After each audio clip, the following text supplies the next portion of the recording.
Thanks for joining us for another episode of the Grey Man Podcast. I'm your host, Harley Fox. Today on the show, we've got Chris Larkham. Chris is a veteran of the Royal Australian Infantry with deployments to East Timor and Afghanistan. Chris gets into the highs and lows of military service and what he's done since he's left. If you enjoy the show, I just ask that you subscribe to the channel through YouTube or Spotify. Helps me grow the channel and get more eyes on it. I appreciate you guys. I hope you enjoy listening. Here at the Grey Man Podcast, we talk about topics that most people shy away from. This podcast contains real conversations about mental health, military life, and personal challenges. These stories matter, but they can also stir up strong emotions.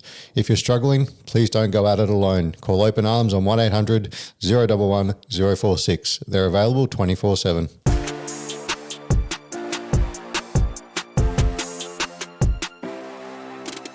Chris, welcome. Thank you. Thanks for coming. Thanks, mate. Nice to meet you. Thanks for reaching out and getting on. Yeah, absolutely.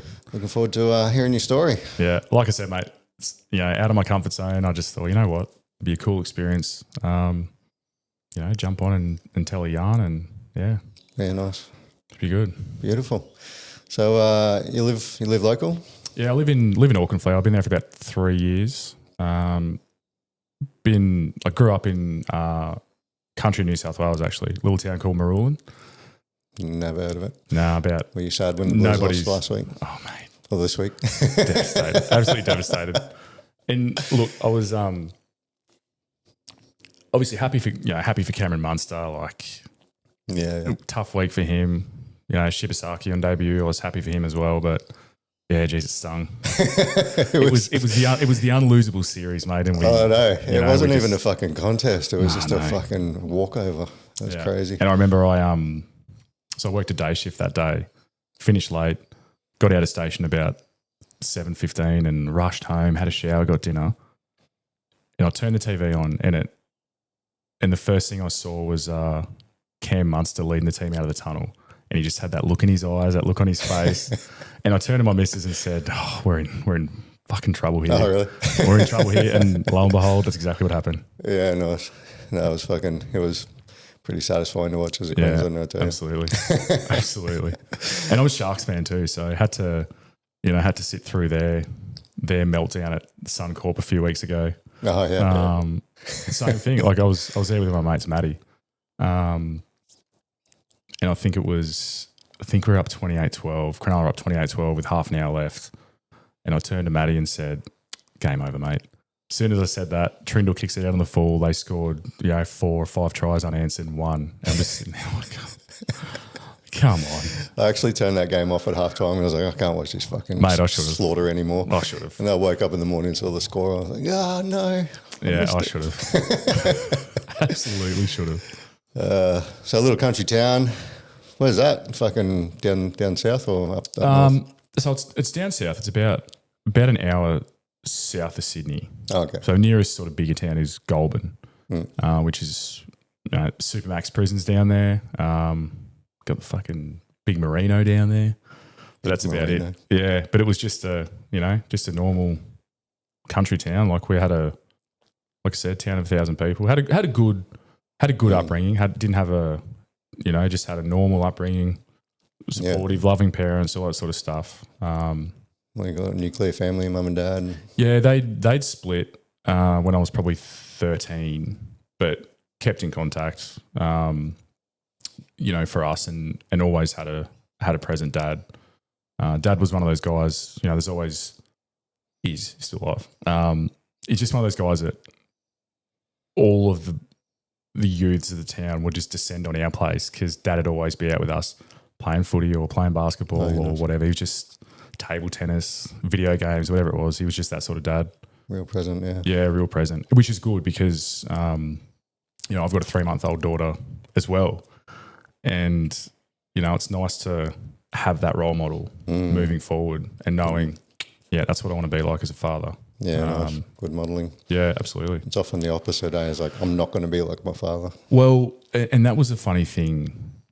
I remember when I joined the military, when I got to battalion, I was self-conscious because it felt like, I think the army and the infantry especially is just one of those places that it attracts people that potentially come from broken backgrounds. Yeah, And new family. Yeah, exactly. And I remember getting to battalion and just being self-conscious that my upbringing was so normal, and just, yeah. You can't be a good soldier if you don't have a broken arm. Well, mate, yeah, look, and you know what? They've actually done studies. They've done studies on, I think it was Navy SEALs or some sort of American Special Force, but basically that's one of the prerequisites that they look highly upon. Oh, really? Is childhood trauma and coming from a broken home, because that correlates with that, that sort of low empathy, motivated. That childhood trauma correlates so well with all the attributes they're looking for, which is sort of fucked up, but it makes perfect sense as well. There's a few professions like that, eh? Yeah, absolutely. Comedians, I know that the worse life they've had, the funnier they are. Yeah, absolutely. And you know what made me laugh? When Jared was on the other week and he's talking about ultra runners. Oh, yeah. And it's the same sort of thing. Like you do that too. Yeah. But you just, the more fucked up experiences you've had, sometimes the better you are at applying all of your trauma into something positive, I suppose. Yeah. And can go harder than anyone else. And yeah, it makes perfect sense. Yeah, so I don't know. So I don't know what I was doing running away to join the army at 18 years old. But I think, like I said, normal childhood. Siblings? I've got a little brother who's 2 years younger than me. He's and always had a good relationship with him. We were completely different kids. He was a real mechanical kid, and he's a mechanic now. But he's got 2 kids of his own and a missus, and he's travelling around Australia in a caravan at the moment for the second lap. So yeah, right. He's taking the kids out of school and with the family. Yeah, with the family, and that, all they just homeschool, travel around. Yeah, homeschool, travel around. School. So they're having their own little education, I suppose. Yeah, not bad. Yeah, not a bad way to expose them to the world. And oh, mate, absolutely. But I think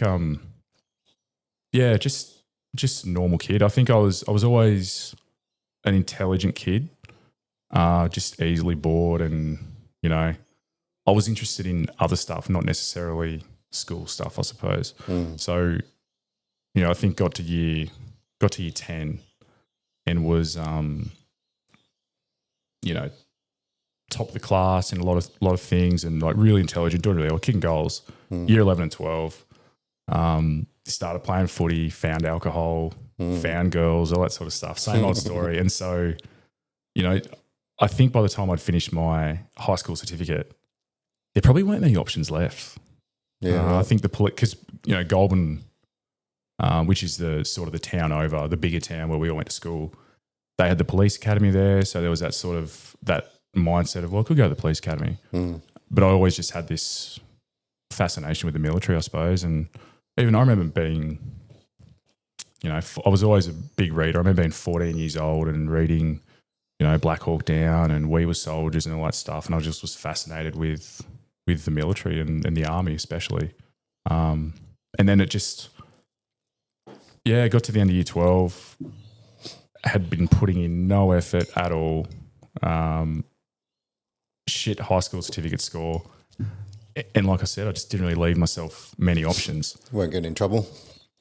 Not big trouble, no. I was always a class clown, always a, larrikin, and always like had my growth spurt early as well. So I'm like, year 12, full beard, fuck you, miss, you just tell me what to do, like all that sort of stuff. And I was that kid, but I was never like criminally naughty, just bored and looking for an outlet, I think.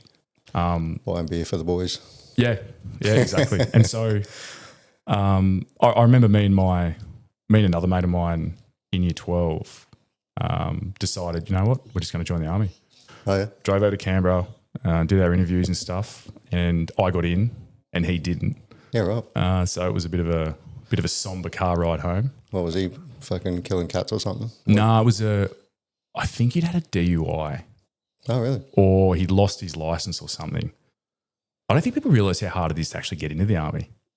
It's tough. Like it's pretty tough, and heaps of other guys I know, even from my class in year 12, try to get in, and they won't take you if you've got asthma or any serious allergies, all those sorts of things. Yeah, they just won't take you. So how hard it is to get in, and then you get to Kapuka and you're like, why the fuck was it so hard for me? Exactly. If Look at all these fucking sacks. Exactly. That's exactly what it is. But it must be just different. Some states have fucking different requirements. Yeah. Or, some doctors at different recruitment centres are just grabbing their balls differently, and that's why, I don't know. But I don't know. Just, 3 coughs instead of 2. I don't know. So they duck walk better. Yeah, exactly. They practice the duck walk. But yeah, it was.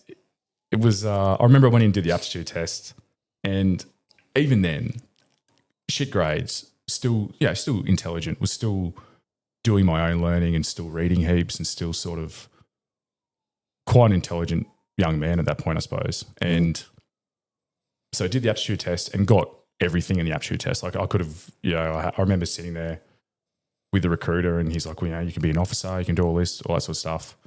You can be an engineer, you can be whatever you want to do, you can choose. And I was like, infantry. Infantry, give me the infantry. You might as well, let's just stop the conversation there, mate. I want to go infantry. And that's give me a gun. Yeah. And he just kept trying to talk me through to, you should be an officer, there's this and that. What about an infantry officer?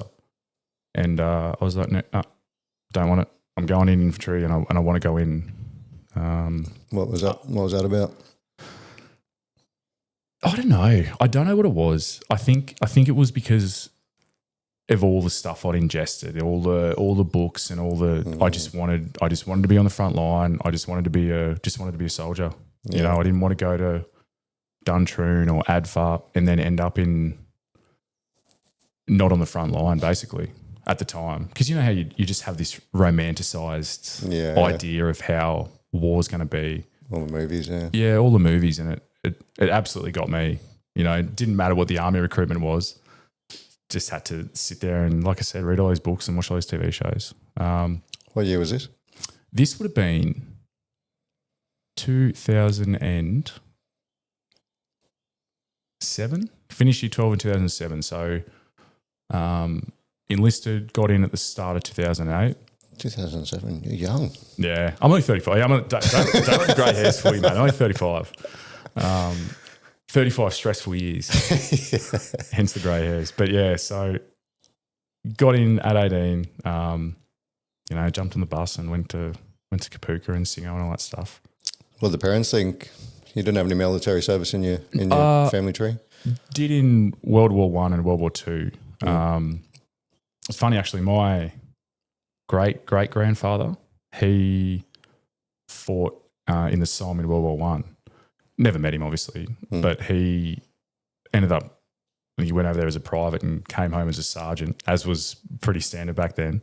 But he actually went through, after he finished, became a medic, before the days of paramedics, obviously, he was a medic as well. So I thought that was interesting that we kind of followed the same career trajectory, I guess. But yeah, jumped on the bus and got into it at 18. Parents were supportive, but it was at the stage where our deployment tempo was high as a country. Iraq was happening, Afghanistan was happening. So when I got in, they knew that it was going to be most likely deployment for me, most likely going to end up in the Middle East at some point, because that's just what it was. Mum wasn't too happy. Mum wasn't too happy. They weren't. They were just glad that I'd done something, because I was, I was that kid that had all the potential and was just in the process of washing it all away, basically. So I think they were just happy that I'd found something. And then you get into your training, and they'd come over and see you at Kapuka and a couple of times at Singo, and they watch you march out and all that stuff. And then they sort of they see the change, that you just go from this boy to, you carry yourself differently, you talk differently, you act differently. You've got mates that, you interact with differently, like you're just growing up. And I think once they saw that, they sort of realised, oh yeah, this is a really good thing for him. So nice. Yeah, and it was, in hindsight, absolute masterstroke to be able to do that, because, Goulburn is a bit of a dead end town. Like, it's one of those towns that if you don't get out And if you don't, and I was so set on leaving, because if you don't get out, you never get out. If you don't get out young and go and do something, you never get out. You become a cop or a criminal. Well, exactly. That's exactly right, mate. And you know what? Criminals more likely. Criminals more likely. Like just like in all the other small towns, drugs are bad. Small town syndrome, teenage pregnancy and drugs and violence. And next thing you know, you're 22 years old with like 3 or 4 fucking kids, and your life's, that's it. Yeah, you're, for sure. You're not going to do anything else. So it was definitely a good thing. And yeah, all the sort of cliches about make a man out of you, all that sort of stuff. It's true. It does. It just changes your worldview. I do remember. I remember getting to Kapooka, and you have your first. I think they give you a phone call on day 3, Kapooka, and it's just 3 days of. I'm sure it's not like that now, but it was still pretty like hardcore-ish, I suppose. People just yelling at you all the time at that point. And I remember I got my first phone call. They march you down to the shops, and you all line up and make your one phone call home. Yeah, exactly. With your fucking buzz cuts. And I remember calling mum and dad and just bursting into tears and just being like, fuck, I've made the biggest mistake of my life. I don't want to do this. Please come and get me. Like, this is fucked. This is fucked. Because I'd never experienced anything like that before. It was such a shock to the system. And yeah, I was so just, what have I done? What have I done? And then I think probably the next day even, just things turned around and I realised, hang on a second, this is actually fucking sick. Still had that little class clown mentality. So, you get through. The instructors, and I'll look back now, and the instructors are an absolute joke. Like, none of them really had any deployment experience. I think our instructors one was a cook, couple with tankies or whatever. And at the time, you're just like, oh, wow. But you look back now and you think, yeah, like, and the way we got by was by making fun of them, and it was all just a game. And even at that age, it was all just a game. You do your job, yes sir, no sir, and it was all just a game. Yeah. Grey man at 3.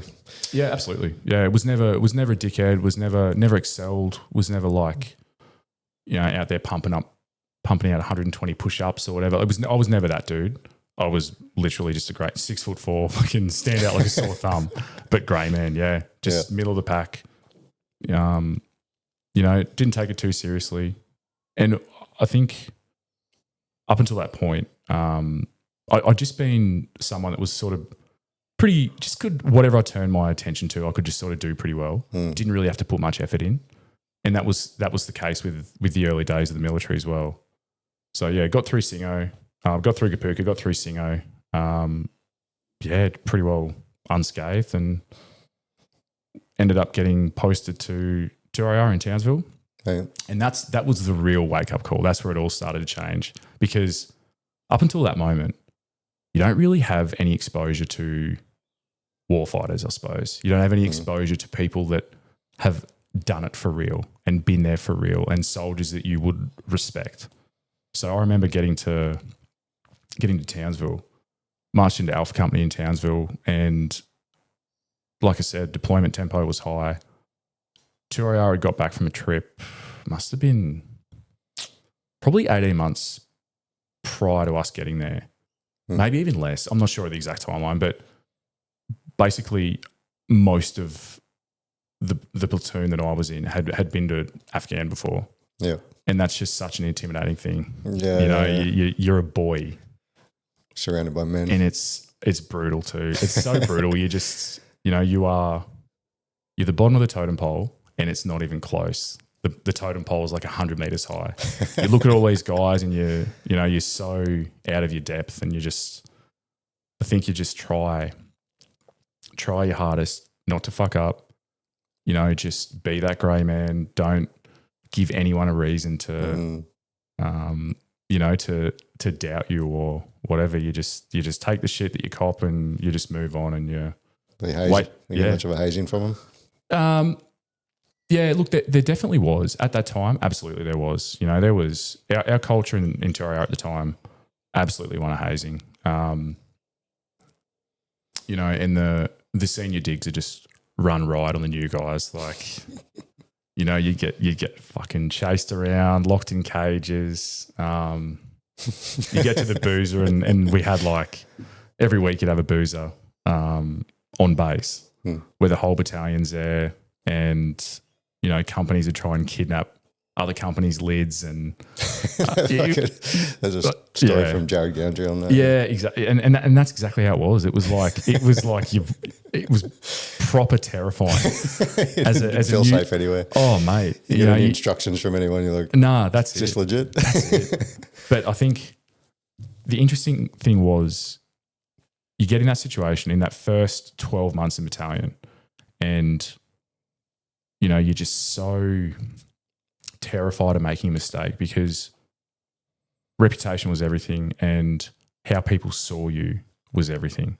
So you just had to be mindful all the time of not being jack, not being selfish, not doing dumb shit, not being a piece of shit, and just watch what the other guys are doing and just learn on the job and learn on the go, because all it takes or all it took was just one little mistake to just tear down your reputation. And it was savage. It was a savage environment, absolutely savage environment.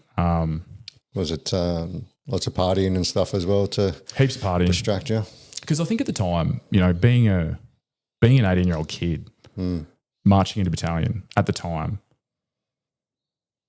I think we thought that what we had to do to be adults was just get on the piss all the time, and we just emulated what we saw, which was all these guys just being wild, like work hard, play hard. Yeah. So, you know, and we had a really, really severe drinking culture in Torrio at the time too. So you'd go out Wednesday night or Tuesday night was uni night. You'd all go out and you'd have a uniform at work, and you would just fucking stagger back in. You would stagger into the lines at like 4 a.m.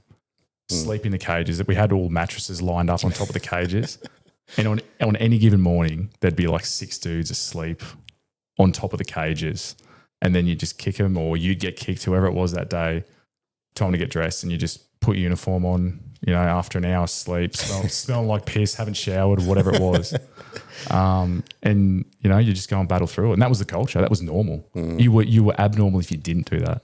Yeah. And that was the way to fit in. Like part of having people respect you was you got to work hard, but you have to play hard as well. Yeah, that was the same. Because that's how you form those bonds and connections with a lot of the more senior guys. Yeah, 100%. Because if you didn't drink, you're a weird cunt. Yeah. You had to. Yeah, that was the same in the Navy. It was such a massive drinking culture that if you didn't, you're an outcast. You have a couple of marriedies come in, they're a bit more sensible and exactly. didn't want to drink and they're kind of shunned. Ostracised. Yeah, absolutely. Yeah, definitely. And, you know, we had this thing called Cock of the Week. So what that was if you did something dumb outfield or on base or whatever, especially if you're a lid, then you could be nominated to be Cock of the Week. And that was at the boozer. You've got your whole battalion there, and there was this big helmet, like an old school World War II helmet with a big fucking dildo. And they give you this mug and everyone would just pour whatever they had. Right. And you had to stand there in front of the battalion. Well, they'd read the nominations out, and there might be 4 or 5 or 6 nominations of whatever dumb shit someone had done that week, or if we're back from outfield. So everyone's just looking at you all the time to see. And the second you do something, she'd be like, "Oh, cock." And so that was terrible. Just the thought of having to do that, because you never live that shit down. You never live that shit down. Did you ever get done? Nah, never got done. Oh, no. Nah, like full grey man, never got done. Nah, even then I was pretty. Yeah, I was pretty. Wasn't a dickhead. Had respect for my elders. Had respect for the blokes that have been there and done it. And I think because I was so interested in military history growing up, I kind of knew that that's how you had to be. Like I already knew that. So I wasn't, you know, didn't ruffle any feathers and ended up sort of getting myself into a good group of mates, a group of mates that had sort of been there, done that. So got shielded from a lot of that stuff. Yeah, nice. It was one of the situations where if you got branded as a shit soldier, that like there's no way out of that. Like you just once you've got that label, once you've got that reputation, you're just kind of shunned. You get passed over for fucking courses and promotions. Yeah, and stuff. and not only that, but you just get ostracized from and excluded from everyone. Like it was a really, really brutal environment if you weren't good at your job. Yeah. Which helps. Like it helps when you're going to do the job and when you're training to do the job. We didn't need any secos or officers telling us what the standard was. We all enforced the standard. Kept each other accountable. Yeah. So even I remember one of the boys I was really tight with in Kapuka and Singo, we both got Townsville together. Like everyone wanted to get Brisbane. Everyone was just desperate to get Brisbane. We got Townsville, so we get up there, and I'm in 2RAR, he's in 1RAR. And we were sort of devastated going to different battalions. Once we'd marched in and done all that stuff, they got Afghanistan and we got East Timor. Oh, yeah. And so it was just, I was so jealous. It was just this kick in the teeth that, and I didn't think that there'd be an Afghan trip coming up for a little bit either because, like I said, a lot of the boys probably weren't that long back. And I just remember being so fucking jealous and devastated of my mate that just marched in, found himself in a good situation and ended up in Afghanistan at, 19 years old. Yeah. And he was on Paul. He was on Paul's trip, whatever trip that was, MRTF or whatever it was anyway. 2, I think it was, yeah. Yeah, MRTF 2. So he found himself on that trip and they had a, interesting trip over there. And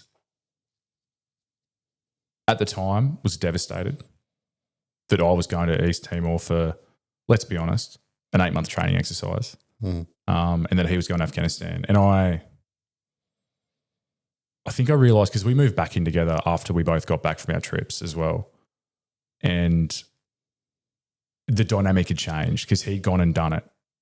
And I'd just been on, taking the piss for 8 months basically and just walking around, in a village with a pistol doing absolutely fuck all. So, but I look back on it now. So we ended up on TLBG 6 to East Timor, which was 2009. So it would have been probably just turned 19 then. So that was 8 months over there. We carried blank rounds in East Timor. Yeah, right. That's how low the threat was. But I look back now and I'm glad we did because it was good to have that little taste of what it was like. Get the operational sort of tempo, get used to being deployed, get used to the ins and outs of it, living away from home. But not only that, just building this relationship with, because a lot of the same boys that were with me in Timor, we're all still together in Afghanistan as well. Some of them even in the same platoon. So you're just building all these relationships and you're building rock solid connections and you're learning how to be a soldier. In hindsight, I'm so glad we got that Timor trip. Yeah, blessing in disguise. Yeah, mate, it absolutely was. And then, 2 years, so we ended up getting the Afghan trip 2 years later. And I just think 2 years is no time at all. But when you're a soldier, it's so much experience, it's so much skill, it's so much training, and it just, so I felt like by the time we got our Afghanistan trip, I felt like we were just ready. Like we were ready to go. So yeah, 2 years is a long time to be doing drills every day. And and it's the difference between being a fucking useless lid and being, a senior dig and someone that can do their job really well. Yeah. A couple of courses under your belt, you're so much more of a better soldier. 2 years is an eternity in the infantry. Oh yeah, it's massive. Yeah. So what was your soldiering skills like before you went to Timor? Yeah, poor. Like I don't think, that sort of theme. Like I said, I was never a shit soldier. Was never the best either. I was just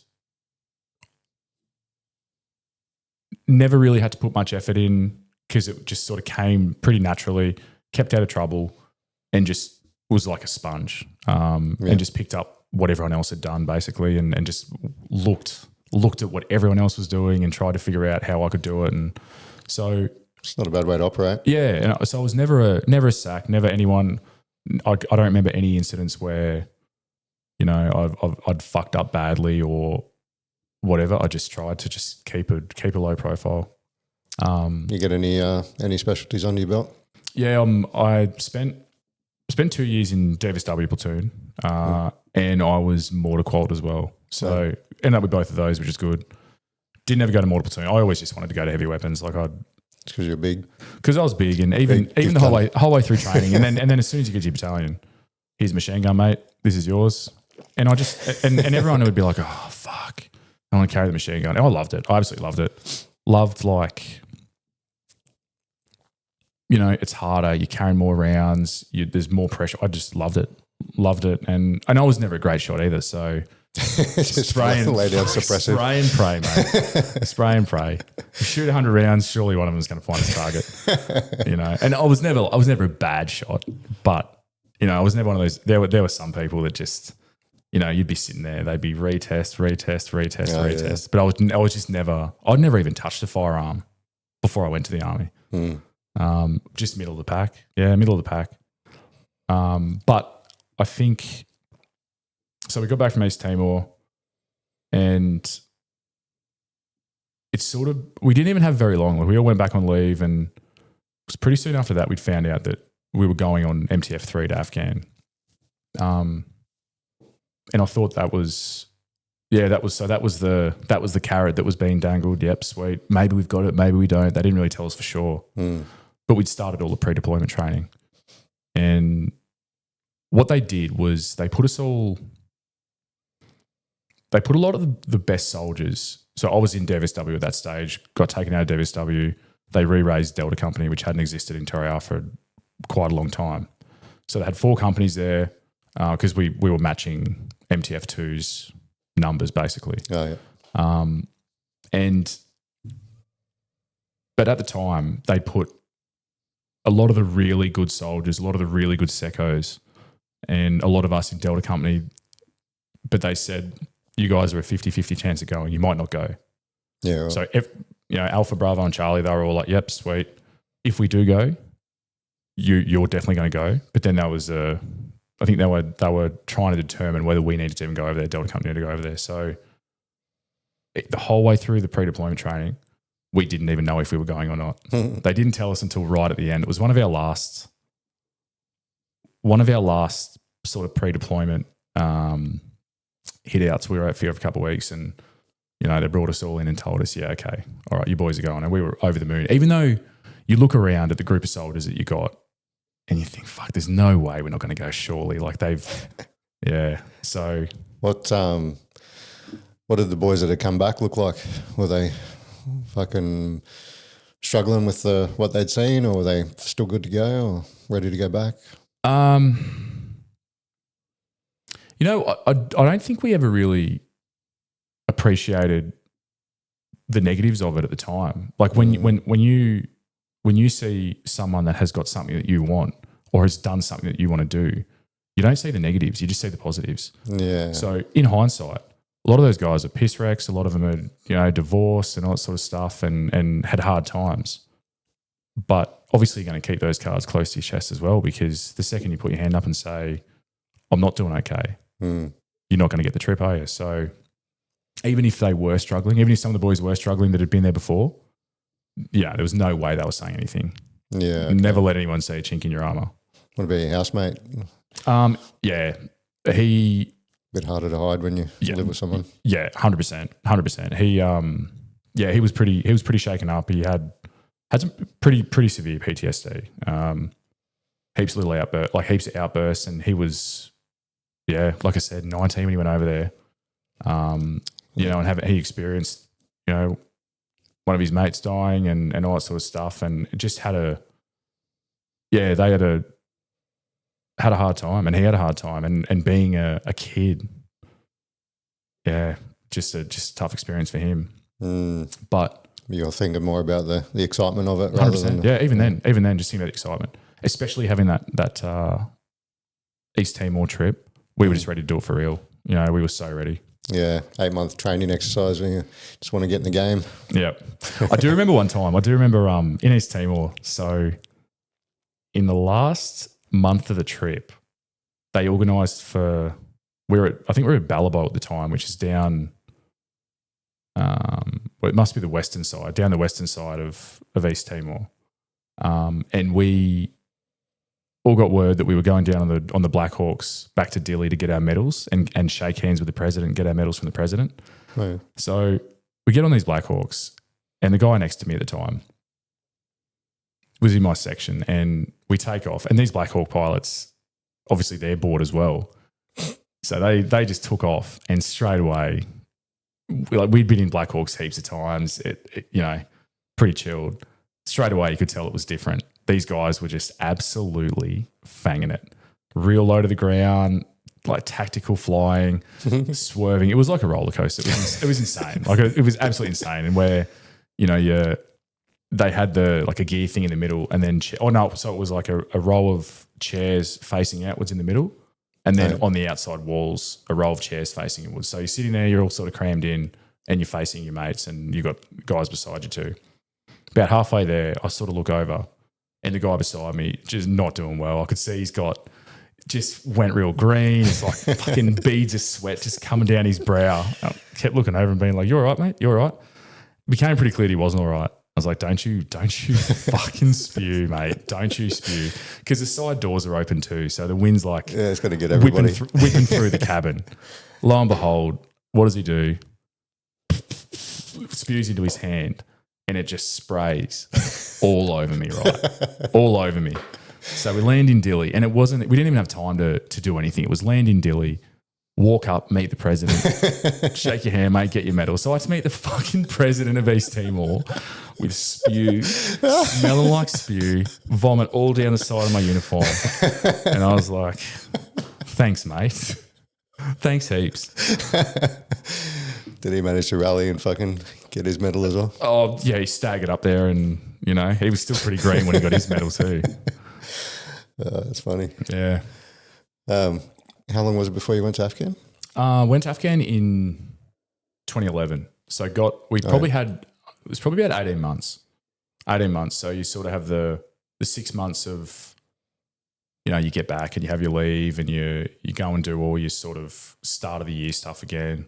You do all your individual stuff, and then you're in pairs, and then you just they do it at the start of every year. I can't remember what it's called.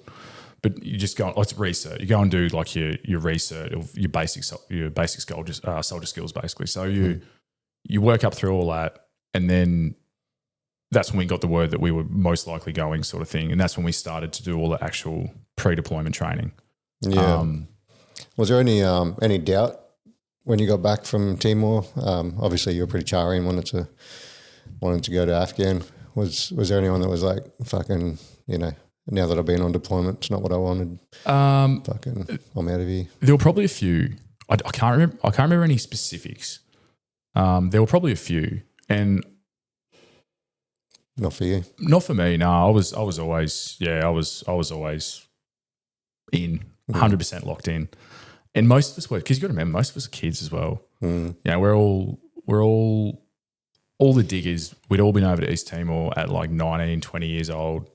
And none of us were married. None of us had responsibilities. None of us were, you know, had the weight of responsibility on our shoulders, like a missus and kids and stuff. A lot of the secos did. A lot of the older guys did. But for a lot of us, we were just, you know, young and dumb and ready to roll. So nothing. Yeah, I don't think there was ever a second thought. The only thing, the big thing was, you were terrified of fucking up. There's always, you know, there were always guys at TRR getting done for DUI or getting done speeding or getting done, you know, punching assault, grievous bodily harm out, at the front of the mad cow, whatever. And so there was always that fear of, because like I said, we partied hard. There was always that fear of fucking up, and it happened to a few dudes, fucking up and getting the trip taken off you. Because as soon as you had anything like that, trip was gone. And the next guy would be up. Gotcha. So, because we didn't take the whole battalion, took most of the battalion. So there was still a rear details element that didn't go. Yeah. And so or even things like injuries or whatever, anything at all that would jeopardize your trip. So we were just terrified the entire time that something would happen. I remember I was on pre-deployment leave actually before Afghan and got done speeding in Townsville.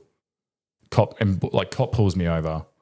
And I was just obviously on leave, wasn't in uniform or anything. Cop pulls me over. And even something like and I was probably doing like 25, 30 Ks over speed limit, like proper speed. Dickhead, absolute dickhead.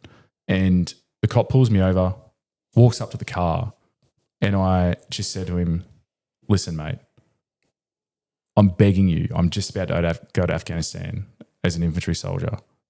Can you please just let me off? It'll be the biggest favour you've ever done anyone in your life, mate. Like, because if I get done for, if I lose my license now, I probably won't get this trip. And he did. He's like, all right, mate. And that was before the body cam time, where everything gets recorded all the time. Yeah. And he's like, he thought for a second, he goes, yeah, all right. Walks away. Gets back in his car and walks away. And I'm just sitting there sweating, shaking, holding the wheel. And I was like, I can't believe it. So yeah, driving the rest of the way. Yeah, absolutely. So that unnamed random cop in Townsville, geez, he did me a favour, mate. Absolutely did me a favour. Yeah, good on him. Yeah, fucking pick your battles, I guess. That's exactly right. Yeah, yep. Nice. So you went to Afghan on heavies? No, so we weren't in heavies in Afghan. We didn't take heavies to Afghan. Okay. So we went. I was in DVSW, but we got back from Timor. Did the course, went straight to DVSW. Was only there for probably 6 months, or maybe longer. I don't know how long it was. Maybe it was 2 years in between Timor and Afghan. I don't know. It's all just a blur now. But basically, they recalled us all to the infantry companies. So which was good too, because you had this at the time it was all the sort of experienced soldiers were in support company in mortars and DVSW and stuff, and we took sniper elements over. We took our mortars over. I think we took SIGs over as well, but they didn't take heavies. But what they did was, if you were DVSW, you'd go back to a rifle company and be on the machine gun at a rifle company, which was an absolute masterstroke, because that means that for the most part, in a section, the guys on machine guns had been in DVSW. They were subject matter experts, knew the weapon systems inside out, and yeah, it was one of the very few smart plays from the head honchos that made the decisions. It was a good idea, and it worked. Yeah, nice. So we all ended up back in our companies. Is that on a 58? No, we went over with Maximize, which was a Minimi that had been converted to 7.62. Okay. So, and they were good. They were really good, actually. So I think even the trip before us had the Mag 58s. Yeah. But yeah, thank fuck didn't have to lug that around. Mm-hmm. The Maximi was good because obviously smaller. If you're carrying a Mag 58, you're not mobile at all. You can't put it up to your shoulder really. You can't, you could, but you're not going to be kicking doors in and clearing rooms, or you're just a liability, I suppose, with a 58. So the fact that we had the Maximize gave us a bit more flexibility, I suppose. And then the first thing we all did, you can imagine we're all just green as fuck. But the first thing we did was we all went out and bought all our Peltors for like $500 so we could take them over with us. We all went and bought, because the Maximi had Picatinny rails on all three sides on the front of the barrel. We all went out and bought these little aftermarket foregrips for the Maximize. So we're rocking around with the Maximize like they're Steyrs, and but it was good though. It worked out well. They weren't issuing Peltors? No. And then you know what? We get over there, and I reckon I used my Peltors for 2 patrols. What are you doing? Just fucking nothing. Little fucking Nah, because we ended up just having no hearing pro at all, no hearing protection at all. Because the problem is, you get out there and you've got. It felt to me at the time, it almost felt like you're disconnected from what's happening around you. With Peltors on, you got your ballistic eyewear on, and you just felt like you were disconnected from your environment. That's how I felt anyway. Like I just never got comfortable wearing them over there. you just felt like you were disconnected. So ended up just rocking no hearing protection and, Did you fire your weapon? Yeah. No wonder everyone's got fucking hearing loss. Oh, mate, 100%. Yeah. Yep. Every night I'm reminded of that. I have to sleep with headphones, with AirPods in. Oh, do you? Yeah, I've got bad tinnitus. Yeah. Get the white noise going. Yeah, have to. And that's good. I mean, we got a baby now, so the white noise is going all the time for the baby. But yeah, my tinnitus is bad. Really bad. And that's why. Stoked with that decision. Yeah, and then even, the other thing that didn't help was in DVSW, we'd fire these, we'd go on these exercises and, we do a 2-hour Illum mission, which is just an illumination mission. You've got your 84s, rocket launchers, I suppose, and all you're doing is firing illumination rounds straight up in the air for 2 hours. So, look, the hearing definitely took a hit from the military, that's for sure. Absolutely. Did you go, so you went over there with the whole platoon? Yeah, so... How did you get there? We took off from Townsville and just like a chartered commercial flight. We had flight attendants and everything. And then we flew into AMAB in Dubai. We're there for 2 or 3 days, had all our, all your pre-deployment briefs and everything. And then... What was the flight like? Yeah, it was good. I think it was still... You still can't believe you're going. We were excited. We were terrified. You had all this training. And at that time as well, you have all these briefs. You get obviously get secret clearance. So you're getting updates on operations that are happening, contacts that are happening, all that sort of stuff. So it was 5RR over there at the time. And we were kept pretty well abreast of what they were doing. And we knew then what valley we were going to as well. So, we had a fair idea of what was going on over there. So you're just keen. You're so fucking keen to get into it, honestly. Just keen to get into it. But yeah, so get into AMAB. You have another 2 days of briefs. One thing I do remember two things I remember from the way into Afghan was, first thing we did when we got there was we had a briefing from Angus Campbell, who he ended up being Chief of Army, didn't he? Or maybe still is. Chief, yeah. Yeah, and I just remember thinking... He's not now, but yeah, he was. No, I just remember thinking at the time, what an absolute weird cunt. We get in there and he kept doing this thing where every 5 minutes he'd make us stand up and sit down again. But he's just a weird looking dude and his mannerisms are weird, he speaks weird. And he's like, and he says to this group of men, there's like 300 or 400 of us in this auditorium. And he just was like, when I do this, everyone stands up.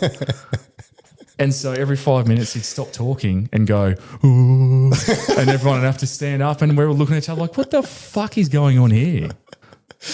Yeah, just a fucking weird dude. And I remember years later, just obviously it came across the news or something that he was Chief of Army. And I just thought, oh, of course he is. Of course he is.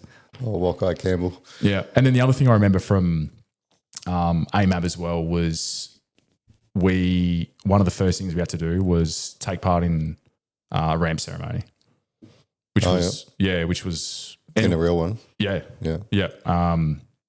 Which was in the valley we were going to. Cook had been killed by an Afghan soldier at Fob Mashal. A few days before we got there. Green and blue, like one of the... Yep. Yeah, right. Yeah, just outside the toilets. I won't go into the specifics or anything, but basically, killed by an Afghan soldier for whatever reason. And so that was a wake-up call, even on the way in, just being like, oh, shit, this is fucking real. Like, this is an Australian soldier in a casket going home to his family. Yeah, fuck, that's... Yeah, it was heavy. And that was, that was the moment it sort of clicked for a lot of us. Yeah, just watching him get loaded into the C-130 with the Australian flag draped over him, and you think, this is real. It's game's on. Yeah, so I think that kind of snapped us out of our excitement, I suppose. And the excitement went away then because you just think, yeah, okay, this is actually happening. This is real. And then, yeah, so you fuck around there for a couple of days, you get all your issued stuff and you do all that. And then it was just off to our different areas. I was at FOB Mirrorwise in Shora Bellucci. So there was two bases that Australian soldiers are at there, which was Mishal was in the next sort of in the same area of the green zone, maybe 4 or 5 Ks down the road or whatever it was, maybe further, I don't know. But and then there was us. We were sort of the bigger base. We had an American element in our base. We had a big Afghan element, Afghan National Army element in our base as well. So it was a fairly big base. We had a mountain behind us, and then you just look out over the village and the green zone. Yeah. I think Tom Brown was to our mortars at Mirrorwise. Yeah. So they were just down the road, and we were talking about Jared Purse earlier. He was mortars at Mirrorwise at Mishal as well. So you're right. Yeah, because the mortars went to Mishal. But what I do remember is we get there and the 5RAR boys took us out on a couple of partner patrols just to get our bearings a little bit and sort of show us some features and hold our hands basically. Yeah. And I remember just rocking up to Mirrorwise and seeing the 5RAR boys and just thinking, fuck, like they just were loose, so loose. Like they all, they just had that air. And I mean, here we are, we're all uptight. We're all like super serious, uptight, gear switched away, carrying every single thing that we thought we might need, fully over the top. And these boys, we just rocked up and just thought, holy shit, they're loose as. Like I remember we stepped off on the first patrol and it was only probably a 5K patrol, just down to the square, around a bit of the green zone and then back in. And I remember stepping off and looking around at these 5RAR soldiers and they're stepping off on patrol with like 1 can of Red Bull and, 2 Pop-Tarts or something and no other water. They're all carrying like half their allotted rounds. Gunners are carrying like 250 rounds or something. They just, and then they were just so relaxed, so chilled. They're fucking around and we were just locked in. Yeah. And then it's funny because I've got no doubt when the next battalion came to relieve us 8 months later, they would have thought the exact same thing. Yeah. Absolutely. That's just how it goes. How long did it take for you guys to fucking get loosey-goosey? Not that long actually. It was probably sort of happened so gradually that you don't even realize it's happening. Like the novelty wears off pretty quick. And particularly for us, we didn't have our first contact over there until 6 months in. Okay. So, that just going on all these chasing ghosts basically for the first 6 months of the trip.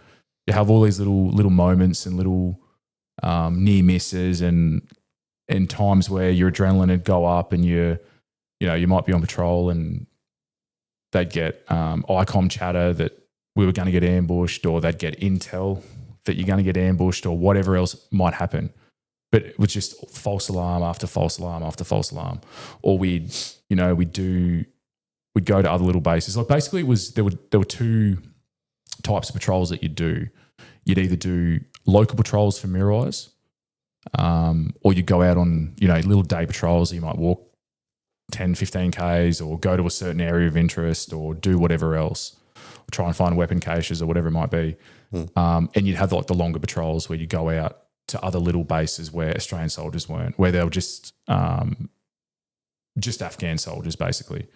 And you load up the bushies and go out there for a couple of weeks or however long it was.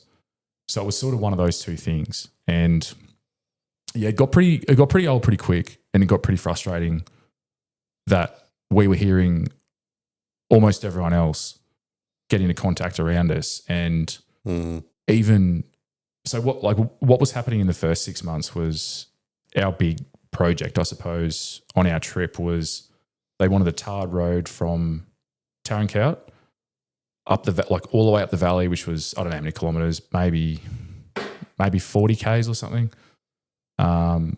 they wanted it all the way up the valley. So what was happening was the Taliban were just leaving us alone and not even going near us.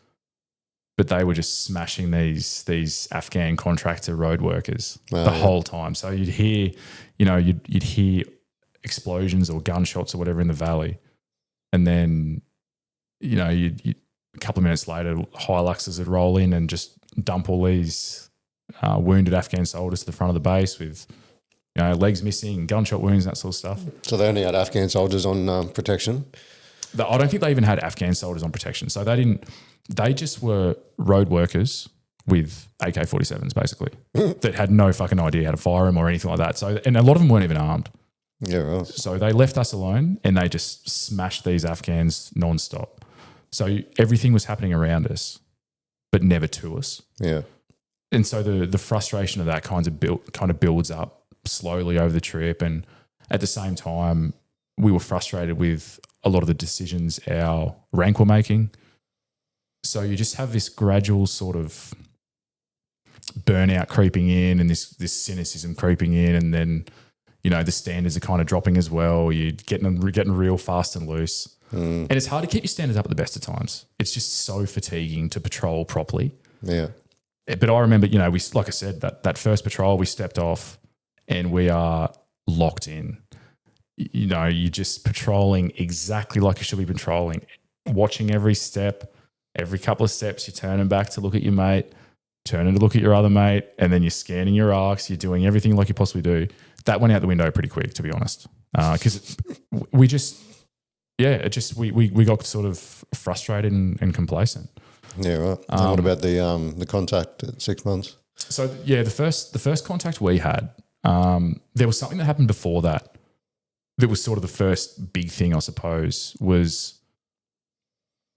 We were obviously we're a mentoring task force. So everything that we had to do, we had to have Afghan soldiers with us. Yeah.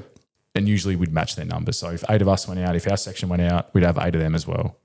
And they were, they were pretty ordinary soldiers, pretty fucking loose. And we'd go out on patrol with them. They'd be high all the time. They used to have this. High on what? So they used to have this snuff. But what it was opium and weed mixed together with a bit of tobacco. Fucking disgusting looking syrupy shit. And they'd be high on that all the time. So they'd be walking around, you'd be on patrol. You'd be trying to do a serious patrol and you'd turn around and you'd see like 2 Afghan soldiers just, holding hands behind you. Doing tough shit, you'd see and then you'd look the other way and you'd see another Afghan soldier like skipping around, picking apples out of trees and stuff. And you're like, what the fuck's going on here? I remember one time we saw an Afghan soldier fell into an aqueduct, and his mate got him out of the aqueduct. He just put down the barrel of his RPK for his mate to grab onto, and he's like hoisted him, and his mate grabbed the barrel and he's hoisted him out of the water with the barrel. And you're standing there trying to be a good soldier, and you're looking at that and you're like, if we get shot at now, we are fucked. We are absolutely fucked. But basically we had, I can't remember what month. What month is Ramadan in? I don't know. I don't know either. But anyway, so we were doing heaps of partner patrols up until Ramadan.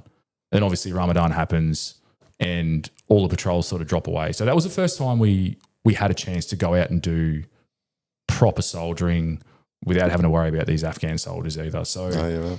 But one of the things, I remember during Ramadan one time, we were due to step off. We still kept trying to do partner patrols with them. Like our rank would still engage their rank, and they just, they'd always find a reason, or they were flaky as or whatever else. But this one particular day, we'd set up to do a partner patrol with them, and it was just a walk down to the village and sort of back down, 4 hours or whatever. Just our section, 8 of us and 8 Afghan soldiers. And we get to the front gate. They come down to the front gate as well. And we're like, oh, fuck, okay, sweet, ready to go. And I can't remember the exact reason. For whatever reason, we ended up not going. So we're all down there geared up, ready to step off, and we ended up just not going. Came down from our rank or whatever it was, or there wasn't enough security on base. I can't remember the exact reason. No idea. It escaped me now. Time's just, I don't remember. But so we stayed there. They stepped off, and they got 300 meters down the road out the front of the base, and there's this almighty explosion. What had happened was someone had ridden a bike straight up into the middle of the patrol, a push bike, and just detonated an IED. Oh, shit. Right in the middle of the patrol.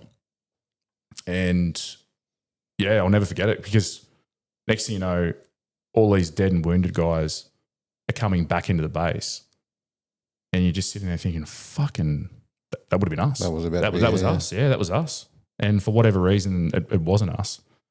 And you're, next thing you know, you just, and it was so weird too, because at the time, like we had really basic medical training. We had a couple of combat first aiders in our section who had more medical training. But that day they'd fucked up, and we didn't have any medics on the base at all. So we had an Australian medic and a US medic that were typically on the base, but there were no medics at all on the base. So our combat first aiders, switched on dudes. They did what they could. But these guys were all sorts of fucked up. I remember all 8 of them got smashed. No, I think it was 3 died. 2 or 3 died. One died immediately. Another 2, another one had a really serious head injury, and another one lost 3 of his limbs. I remember one stage just walking around this dude's foot and just being like, "Where can I put this?" Yeah, right. So our guys are doing what they could. They tried, getting IV access and trying to get some fluids in. And we did call the chopper in. One of the guys was about to be, the chopper was just landing as the guy died. The other guy with 3 missing limbs, he just sort of bled out in front of us. And then it was fucked as well, because we'd had a pretty fractured relationship with the Afghan army up to that point, obviously because of what happened just before we got there. There was another green and blue that had happened where 3 Australian soldiers died on our trip. So the relationship was pretty fractured. But I'll still never forget, we were in the medical tent and we were just all hands on deck trying to do what we could. Like the CFAs were trying to give us things that we could do that were useful. Trying to put tourniquets on and trying to sort of do whatever we could. But I remember having to go out of the tent and go and get a body bag from where they were kept, up in the CP or something, and like walking back down, and there's 20 or 30 Afghan soldiers standing out the front of the tent waiting to see what happened to their mates. Because I think at the time they thought we were just these sort of miracle men that didn't really die. Like we had all the choppers that come straight in, and we had medics, and we had all these things. And I just remember getting this body bag and having to walk back through these 25 or 30 Afghan soldiers, and just seeing like the looks on their faces, and just being like, that really humanized them a bit more. Then that was was an eye-opening moment. That's pretty fucking brutal. Like if you guys were on that patrol, you would have been fucked as dead, well. Yeah, that's exactly right. Would have been dead. So it was wild. And then I'm fairly sure that was before the first contact that we'd had. Why are they leaving the fucking base without any? Yeah, I don't know. I like I said, I don't remember the specifics. I didn't do any. That's why they pulled you off the patrol, because they didn't have anyone there. Potentially, yeah. I think that's what it was. I think maybe that's what it was, but I can't remember. Like I said, I'm sure as soon as this podcast goes out, someone will text me and tell me why. But for the life of me, I can't remember what the specifics were. But yeah, so that was a little. Yeah, it was sort of real then. Like holy shit. That was fucking close to being us. Yeah, right. And the way we would have patrolled out would have been staggered file, one of us, one of them, one of us, one of them. Yeah, so, okay. Just makes it even more, just crazy that we escaped death, I suppose, or potentially some of us escaped death that day. Yeah, dodged a bullet, literally. Yeah. So all these things are happening, but no contacts yet. And we were starting to get really... Did that button you up? Yeah, it did. It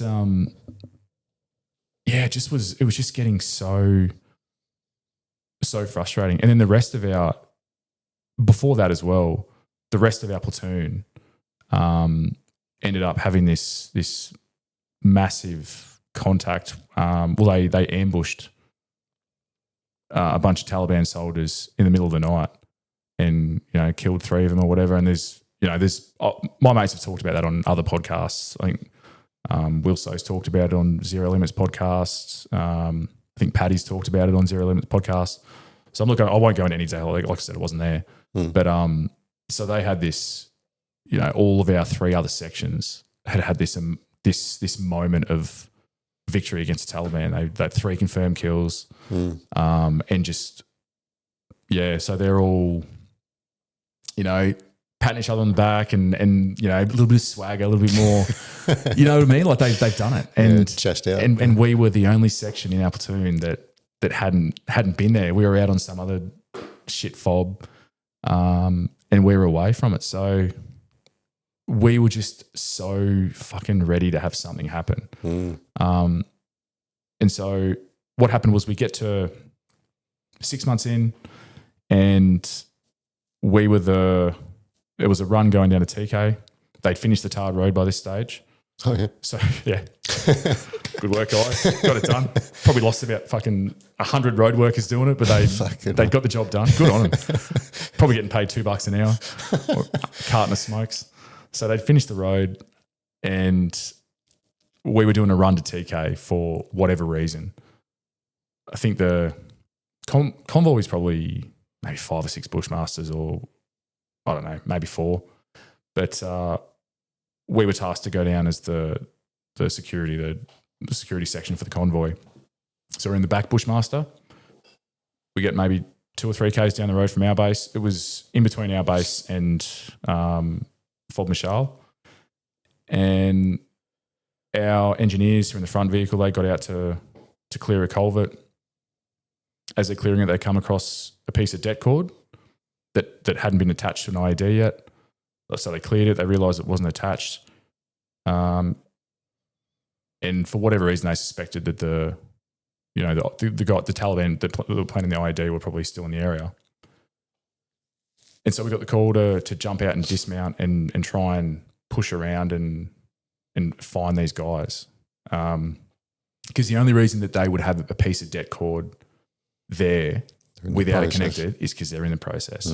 So for whatever reason, we just jumped out.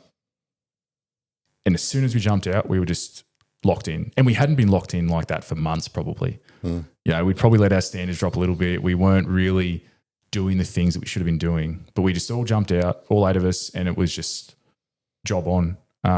And the section of green zone where it was, the road was right on the edge of the green zone.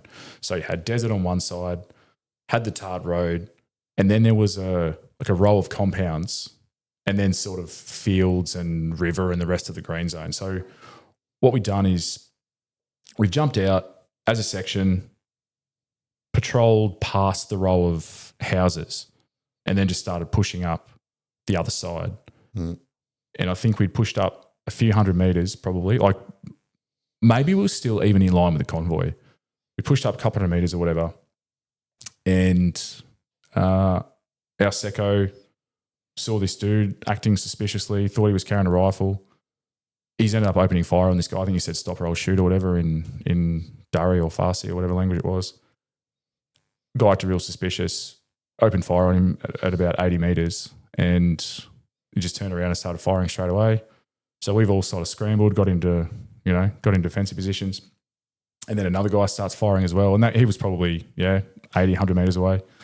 It's surprising how much, this happened a long time ago.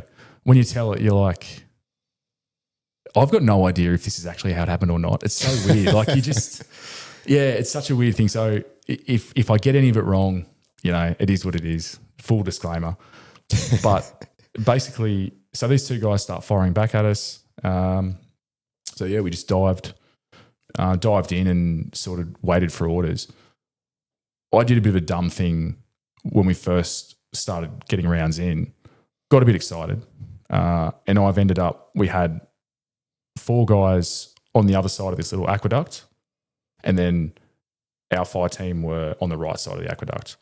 So as soon as we started getting rounds in, I was just fucking jumped across the aqueduct, laid down, and start putting down suppressing fire with the Maximi.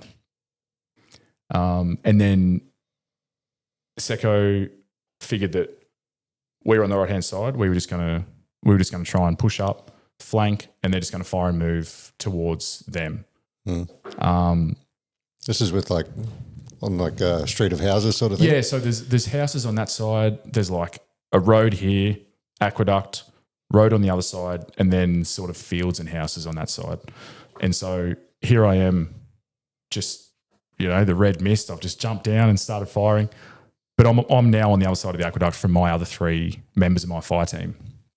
And obviously word comes down that, and I'm literally right next to our other machine gunner as well. So we've got both machine gunners in the section just fucking laying down next to each other, opening fire. First contact, just, going hard at it. Yeah.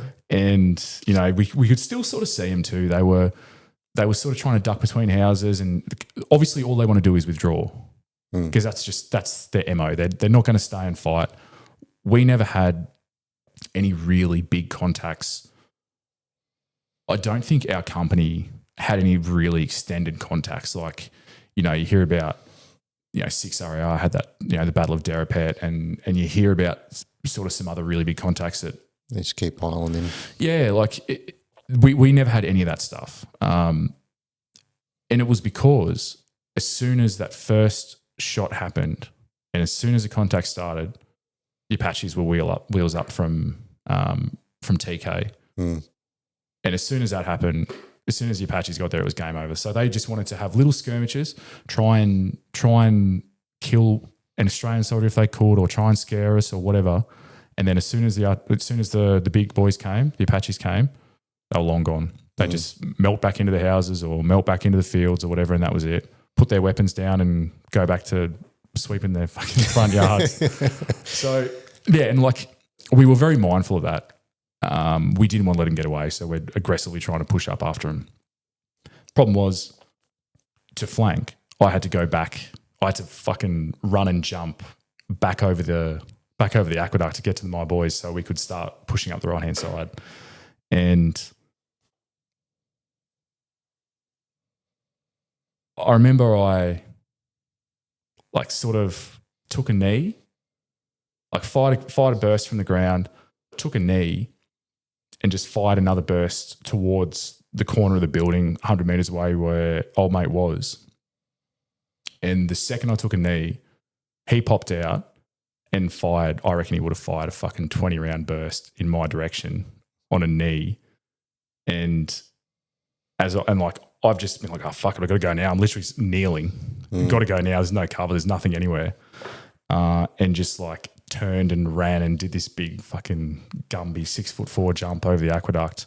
And I could feel the heat of rounds close. There were, whistling over your head. Yeah, it was, you could hear that of rounds, coming past. And yeah, it was another sort of fairly close call. Got on the other side, and we ended up pushing up the right hand side. They were still trying to withdraw. Our other element our other fire team were pushing up, firing and moving, aggressively, really trying to close the distance with them as they're trying to withdraw. So we get up to the right hand side. Our Seco, our 2IC was fucking pumping off 40 mil 40 mil HE rounds, and we're, we get to that point, the fire stops. We were fairly sure we'd got him, but for whatever reason, I can't remember what it was, but I think maybe we got fire from a different direction. So we sort of had to turn our axis, or whatever the reason was, I can't remember. But we couldn't go and clear the battle space straight away. So we sort of had to fuck around for a bit, clear a couple of buildings. And then by the time we got back there were no bodies there. All right, we sort of didn't get them. But we had snipers on Overwatch, on the, on a hill a couple of Ks away. And they'd seen the whole thing. And they said like I said, we couldn't find the bodies. Couldn't even find any bloodstains, couldn't find anything. But like I said, we were pumping them with fairly effective fire for quite a while. Apparently they buried 2 fighting H males the next day. So I don't know if they're the ones that we got or we didn't get them or whatever, but who knows. Yeah. So, and like I said, this was probably no longer than 15 minutes. It was only a short contact. It was no longer than 15 minutes, but, we got it. Did it feel like an eternity or feel like a fucking flash? Nah, it just felt like it was over in a heartbeat. And it felt like, the second we came under fire, it was just job on. And we were all the same. Like, no, there was no fucking around. There was no fear. There was no anything. At the time, it was just like, all right, sweet. We were excited at the time, which sounds so fucked up now. We were so excited at the time. We didn't think of any of that stuff. But I do remember after it all happened, after we'd done our reorg and everything, we get back. We didn't end up going to TK after that. Oh yeah, we just went back to Michelle because that was the closest base. And I remember just being in my swag that night, put the headphones on and was listening to some random music and just start like shaking. Yeah. You're just like, oh fuck. Like, yeah, it was wild. Almost Absolutely died. wild. Yeah, almost died. Yeah. Yeah. But like I said, I would have been happy with that. We got it. You can say that you've been to Afghanistan and been in contact. Yeah. No, you're not in the Battle of Derapet. No, you're not, you're not in this extended thing, but you've like tested your mettle, I suppose. You can say, yeah, right, that's enough for me. I'm done. I'm good. Ducking and dodging. Yeah. Then there are another few things after that, like little things here and there. There was another time actually that we cleared a valley. I think this was one of our last patrols we did over there. And I remember whenever we went anywhere in the Bushmasters, because I was a gunner, I was always up on the turret. Yeah, at the hatch in the bushy. And I loved it. I would never give it up to anyone. I fucking loved it. Like, it was, everyone's trying to get up there. Everyone's like, just war dogging up the top. Yeah, but I was just like, I fucking love it. I loved it. Loved like seeing all the scenery and just loved being at the top. Obviously 6'4". You weren't worried about fucking getting your head taken off? Oh, I was. Well, I was. And we had another guy, Quirky, who they ran over an IED earlier on in the trip, and he nearly died. On the side of the road in Afghanistan, because obviously if you're in the hatch, you just launched out. And he was my rugby coach, the battalion rugby coach before we left, so knew him pretty well. But yeah, he nearly died. He was like hypovolemic shock on the side of the road, and they saved him and all that sort of stuff. So I was aware that would happen, that could happen. But at the end of the day, like, I just wanted to be up there because at the end of the day, I was the best machine gunner. I wanted to be up there. And that was a Mag 58s on the back there. Yeah. So yeah, all the boys were trying to get up there, and I was like, nah, it's fucking, I'm here, mate. Unlucky boys, I'm here. The recollection thing's funny. Like, it's you'd think that it'd be fucking etched into your mind. Yeah, but it's so weird. Like, Tom was saying the same thing as you. It was like, I might have made this up, but I'm pretty sure. Yeah, 100%. And you don't know. Obviously, eyewitness testimony is the least reliable thing, least reliable form of evidence, because you actually can't remember. Like, I remember, when it comes to telling the story, I don't remember all the facts. I just remember little moments. Like, I can remember little moments vividly. I remember that moment of being on my knee and seeing old mate pop out. I remember that vividly. Like, that's a memory I know that is 100% accurate. That's etched.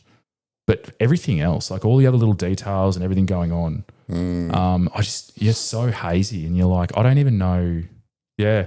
And like I said, tunnel vision as well. Yeah, exactly. Tunnel vision as well. You're so worried about one thing that you just lose all your awareness of everything going on around you. And it happens as a paramedic as well. It's the same thing.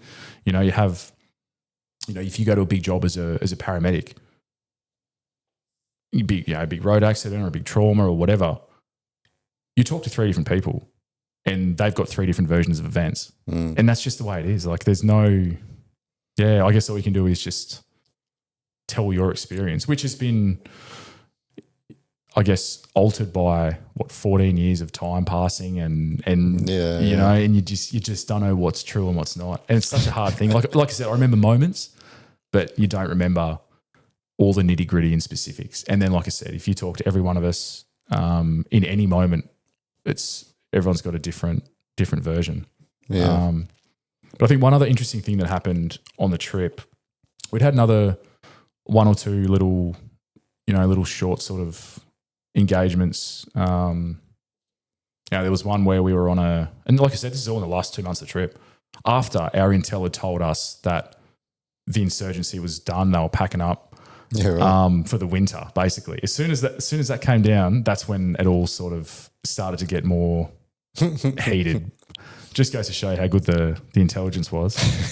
Mate, maybe they heard it too. Fucking and like, army we're not done. Mate, what's this? Army intelligence, what a term. What a term. But so there was another moment where we had to provide security for a base that was getting built for the Afghan army on a little finger. Actually really, really close to where Paul Warren was blown up. Oh, yeah. Really, like on that spot, basically. We put a little FOB there, obviously for the Taliban to take back when they took it back over. But I hope they're enjoying it. So, but this is after Paul was over there. Yeah, this was we knew that we'd known that had happened in that spot, sort of thing, and this was that finger, really close to that spot, basically. So because he would have been 3 trips before us there. So this is long after his incident. But so the way they did it was we'd go in, provide security, and then once it was secure, they'd bring down all the construction stuff down the New Tard Road from TK, and we just sort of sit there for a week while they filled the big Hessian bags and made this FOB. But I think on about day 2 of being there, and we had claymores out and everything, like it was, but on day 2 of being there, we got hit from the green zone with like RPG fire and small arms fire. One of my mates got a piece of shrapnel from an RPG, just nicked the side of his uniform and like had this little burn mark in the side of his uniform. You know, it was pretty wild. But then we had ASLAVs there as well, so I don't even know why they hit us, to be honest. But as soon as fire opened up, the ASLAV 25mm cannon just do, which was pretty cool to see. There was one other interesting moment that didn't even involve us, but basically towards the end of the trip as well, it was our fire team, so the 4 of us and a fire control officer or whatever. What are they called? Fire control officer. So the 5 of us were inserted into an OP on the other side of the valley on like the big feature overlooking Cemetery Hill, overlooking, Mishal. You could see Mishal, you could see Mirrorwise. Yeah. Right. And we got inserted by American vehicles early at night, and we had all night to climb to the top of this feature.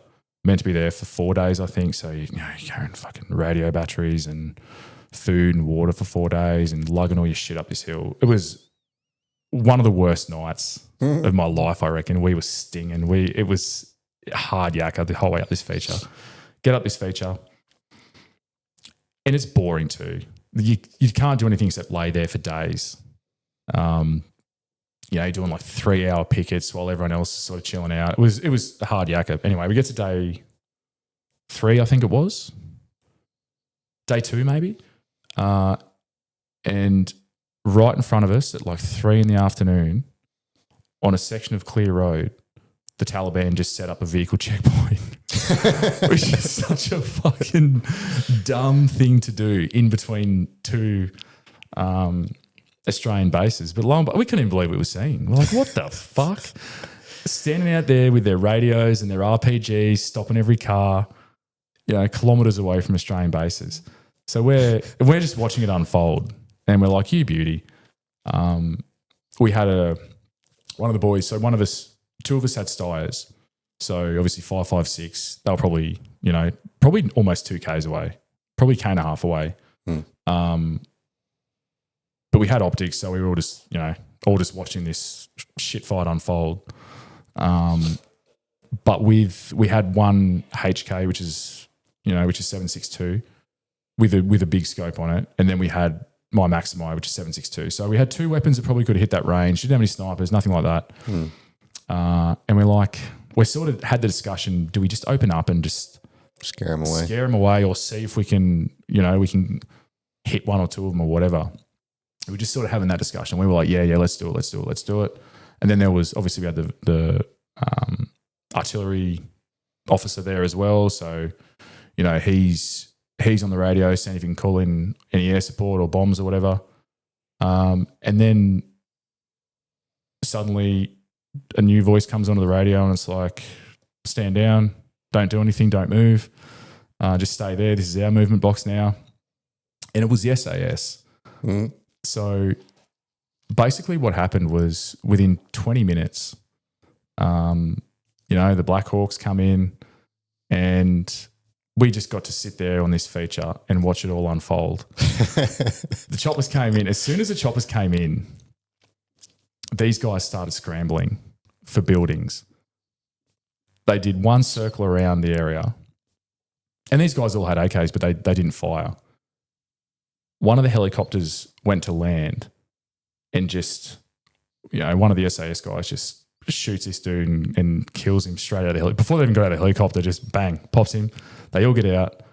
And we're all like, oh, I fucking can't believe I've seen this. This is ridiculous. We were like kids in a candy store, just like. And front row. Yeah, front row. It was unbelievable. And then they ended up clearing a building, killing another one. And then there was one more that was in this building, and it must have been his house. Must have been his house, because obviously we were up high enough that we could see into his yard and could see him in his yard pacing back and forth, like looking up at the choppers, and his missus is yelling at him, screaming at him. She's like, oh, just, kids fucking running around in the yard and all that sort of stuff. And this dumb cunt's gone back to his own house.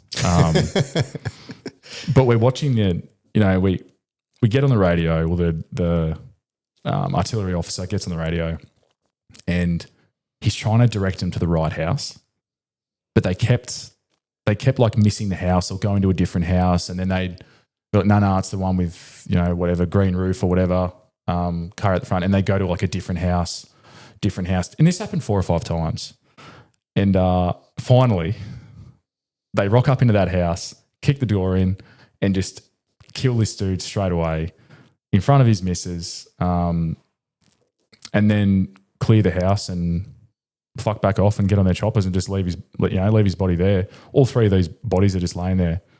And we were like, it's like we were up in the grandstand watching the Broncos play or something. Watching the big leagues. Just watching the big leagues. Yeah. It was such a surreal moment. Did you all look at each other and go, we're joining the SAS? 100%. Yeah, you did. And 100%, because there were a few things we did with them over there. And it's funny because infantry soldiers, we're so like, I'm in the infantry, we're fucking tip of the spear, all that sort of stuff. But we all do it. You've always got this ego with being an infantry soldier. Yeah. But there's always a bigger fish. There's always, there's always the next level. And, you see that the way they conducted themselves over there and the things they were doing over there, and you're just like, oh man, yeah, it was wild to see. Wild to see firsthand. Yeah. So, yeah. Did you ever throw your fucking name in the hat? What's that? Oh, look, no, to tell you the truth, there were those moments where you just think, yeah, that'd be the best job in the world. Like, that would be so good. But I don't think I ever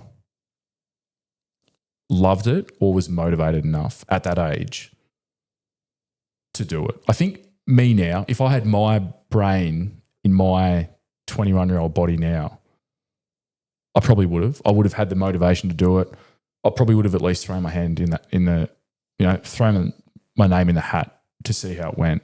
Yeah. But at the time, I just don't think I was ever mature enough to do it, or, I wasn't, I probably couldn't have been, I wouldn't have the capacity to work hard enough to do it at that age. Right.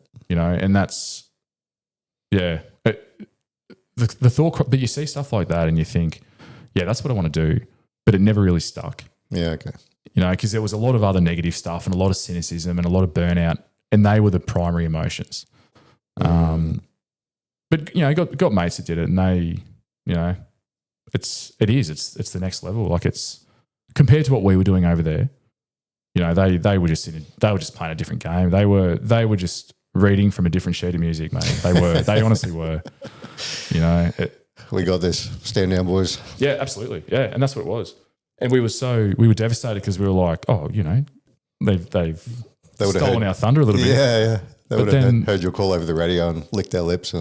Yeah, exactly. Put the kettlebells down and jumped on the choppers and done it. Yeah, it was amazing to see. Yeah. And then there was one other interesting moment, and this was on one of the last patrols of the trip.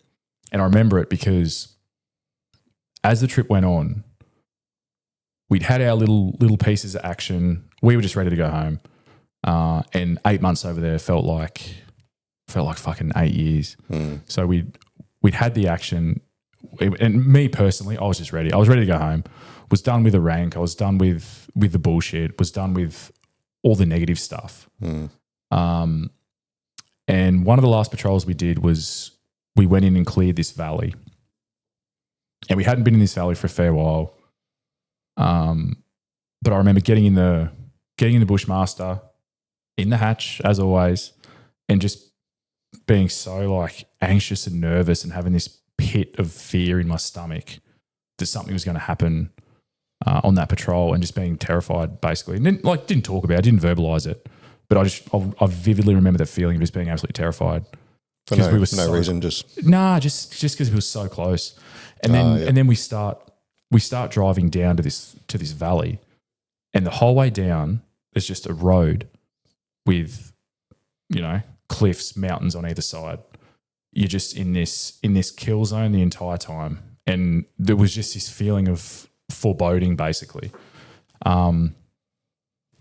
We get in there, and we were the security. It was the other platoon from Mishal that were doing the clearance, and we were just there for vehicle security. Our section were there for vehicle security with the other platoon. And lo and behold, I think it was probably mid-afternoon. I remember sitting in the Bushmaster, and one of the boys was just like sitting out in the open, just like, I think he was eating like a rat pack or something, and just a couple of rounds just kicked up dirt next to him. Oh, fuck. And so that was it. They would, a couple of dudes were just firing from the hills, and we were in the worst spot. But obviously they're not soldiers. They're not good soldiers anyway. So they fired off not many rounds and then fucked off. In the process, though, everyone just jumps on their guns, and it's just this yippee shoot up into the mountains, basically. This bloke's firing 84 rounds up into caves, and, everyone just let off all this steam, basically, of the trip. One of the boys has just said, I want to fire an 84 in a contact. Fucking runs into the back, grabs an 84, fires it up there. And they fucked off really quick. Like, same as I said before, the Apaches were there real quick, and the situation was, ended up being a non-event. But in the meantime, when the shots started, one of our bushies, the driver had tried to get into a more defensive position. Like, they try to get into the tactical defensive position where it's like, one bushy facing this way forward and then the other two facing out backwards. So they've got 360 coverage, I suppose. He's panicked, driven into a culvert, and rolled the Bushmaster. Rolled this fucking Bushmaster. And So we were stuck there because you obviously can't leave the bushy there, can't go anywhere, couldn't really get anyone else in because it was too late in the day. And it was just, we'd already had contact and it was a shit road to come down. So then we were sitting there, they were trying to decide, do they bring in a JDAM and blow up the Bushmaster in place? Do they just airstrike it and blow it up? Do you get, do you rig it with explosives and blow it up? Can we get a recce mech in here to get it out? It was just an absolute fuck fight. And then the boss of their platoon comes around and he's like, all right, boys, we're staying the night and we're digging in. Oh, shit. I was like, you're fucking kidding. So we were sitting there with our fucking, shovels on the bushy, like digging stage 1 pits for ourselves for the night, thinking, are you fucking serious? We're actually digging in on a patrol. And I think in the end they got the recce mechs the next day. They took ages to get there because they just had to clear the whole way. And like I said, shit of a location. But, like I said, I think it probably was our last patrol. And you're just like, fuck. And I remember just laying there in my swag in this hastily dug shit, shell scrape. Just being like, fuck, just get me out of here, mate. I'm so ready to go home. Get me out of here. Fucking what a finish. Yeah, what a finish. What a finish. I would have loved to see that bushy get blown up. I would have loved to see, Jet come in and blow it up, but didn't go that way. I hope that driver lost his license too, by the way. Fuck it. Mate, the amount of fucking army vehicles that overturn blows my mind, eh? Oh, mate, It seems like it's fucking once a month on the news. You see someone rolling something. 100%. 100%. In a ditch somewhere, fucking on the highway, roll over. Fuck. Yeah. So, yeah, that's Afghan. Yeah. So, how long after that do you fuck off? Pretty close, pretty soon after that. We all put our discharges in while we were over there. Did you? Yeah, we all did. Heaps of people did. Yeah, right. Like we were so fucking done with it. And we'd had obviously the three guys that were lost on the green and blue. We'd had another two mates that died over there as well in different valleys. Matty Lambert and Luke Gavin, and yeah, I think we're just done with it. Just ready to get out. How'd you go from fucking being all excited and worrying? Yeah, I know. This is the fucking life for me to... Yeah, mate, it happens so gradually over 8 months. You just sort of, you realise it's not what you thought it would be. And we were all just ready to get out and do something else. Yeah. I did the smart thing. I got back to Australia, realised I was going back to DVSW platoon with all my mates, and pulled my discharge for 12 months. And I did 12 months in DVSW before I actually got out of the army, which was a smart thing because I think the boys that ended up getting out really, really soon after Afghan struggled a lot more. Yeah. And struggled with that separation and with the loneliness and with all that stuff. So I think for me, didn't realise at the time, but masterstroke, just doing another 12 months and, decompressing a bit more with the boys, I suppose. What was the thought process behind that? I just didn't have anything to go to. I didn't know what was next. And I just... Didn't want to rush it. Didn't want to rush it. I just had no idea what I wanted to do. And that's the fear. That's the fear when you're a soldier and you're a good soldier. You think, am I ever going to be able to, am I ever going to be good at anything else? Like you almost feel like this is what I'm good at. And it's so terrifying to make that next step out. Yeah.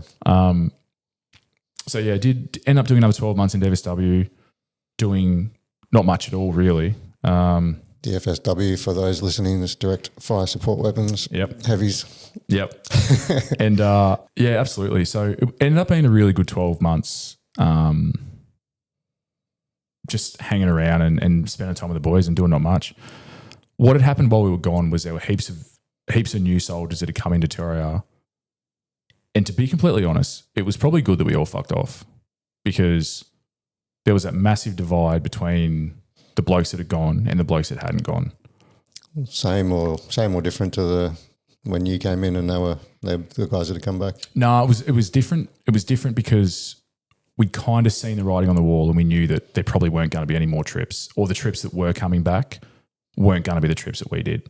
They'd really scaled things back. They'd really stopped aggressively patrolling and I guess looking for trouble. And the trips that, they'd already, so 8, 9 took over from us. They matched our numbers to hand over. And then they'd sent a third of their force home within, I don't think they even got ICBs. Yeah, right. They weren't even there for 3 months. They just downsized, and they kept downsizing and kept downsizing. So it was a bit different that time because we'd seen the writing on the wall. We knew that, this was kind of it. So yeah, there was that massive divide, and there's that horrible burnout that if you hadn't deployed, if you went on MTF3, don't even fucking talk to me. Oh, really? And we were all like that. And it was I look back now, it's such a horrible way to be, but we were all like that. And I've spoken to guys from other battalions that had the exact same experience. It was just, instead of helping young soldiers and instead of getting behind them. Yeah, getting behind them and doing that, we were just like, leave us fuck alone, don't talk to us, And just such a selfish and sort of self-indulgent way to be. Yeah. So, but that was the 12 months, and then I actually put in for the police force. Oh. Yeah, so I thought that's what I wanted to do because a few mates were doing the same thing, and I thought, you know what, I want to do something. I couldn't imagine myself doing a normal job at that point, and I still couldn't, to be honest. But applied for the police force during that year and got in, no worries at all. And I reckon it was probably a week before, maybe 2 weeks before I was due to go to the academy. I just had second thoughts and I thought, nah, I actually don't want to. I thought it would be, the bullshit would be similar. Yeah. And the rank and all that stuff would be similar. And I just thought, I'm not going to do that. So I just, on a whim, I just thought, fuck it, I might go to uni and do paramedic science. While you're still in? While I was still in, but so the way it worked out was, I think I got out in the January, started uni in the March. Oh, yeah. So pretty much, so it was just a smooth transition basically from one to the other. Had there been any previous thoughts about medical stuff? No. Yeah, right. No previous thoughts. It was literally just, I'll give it a go.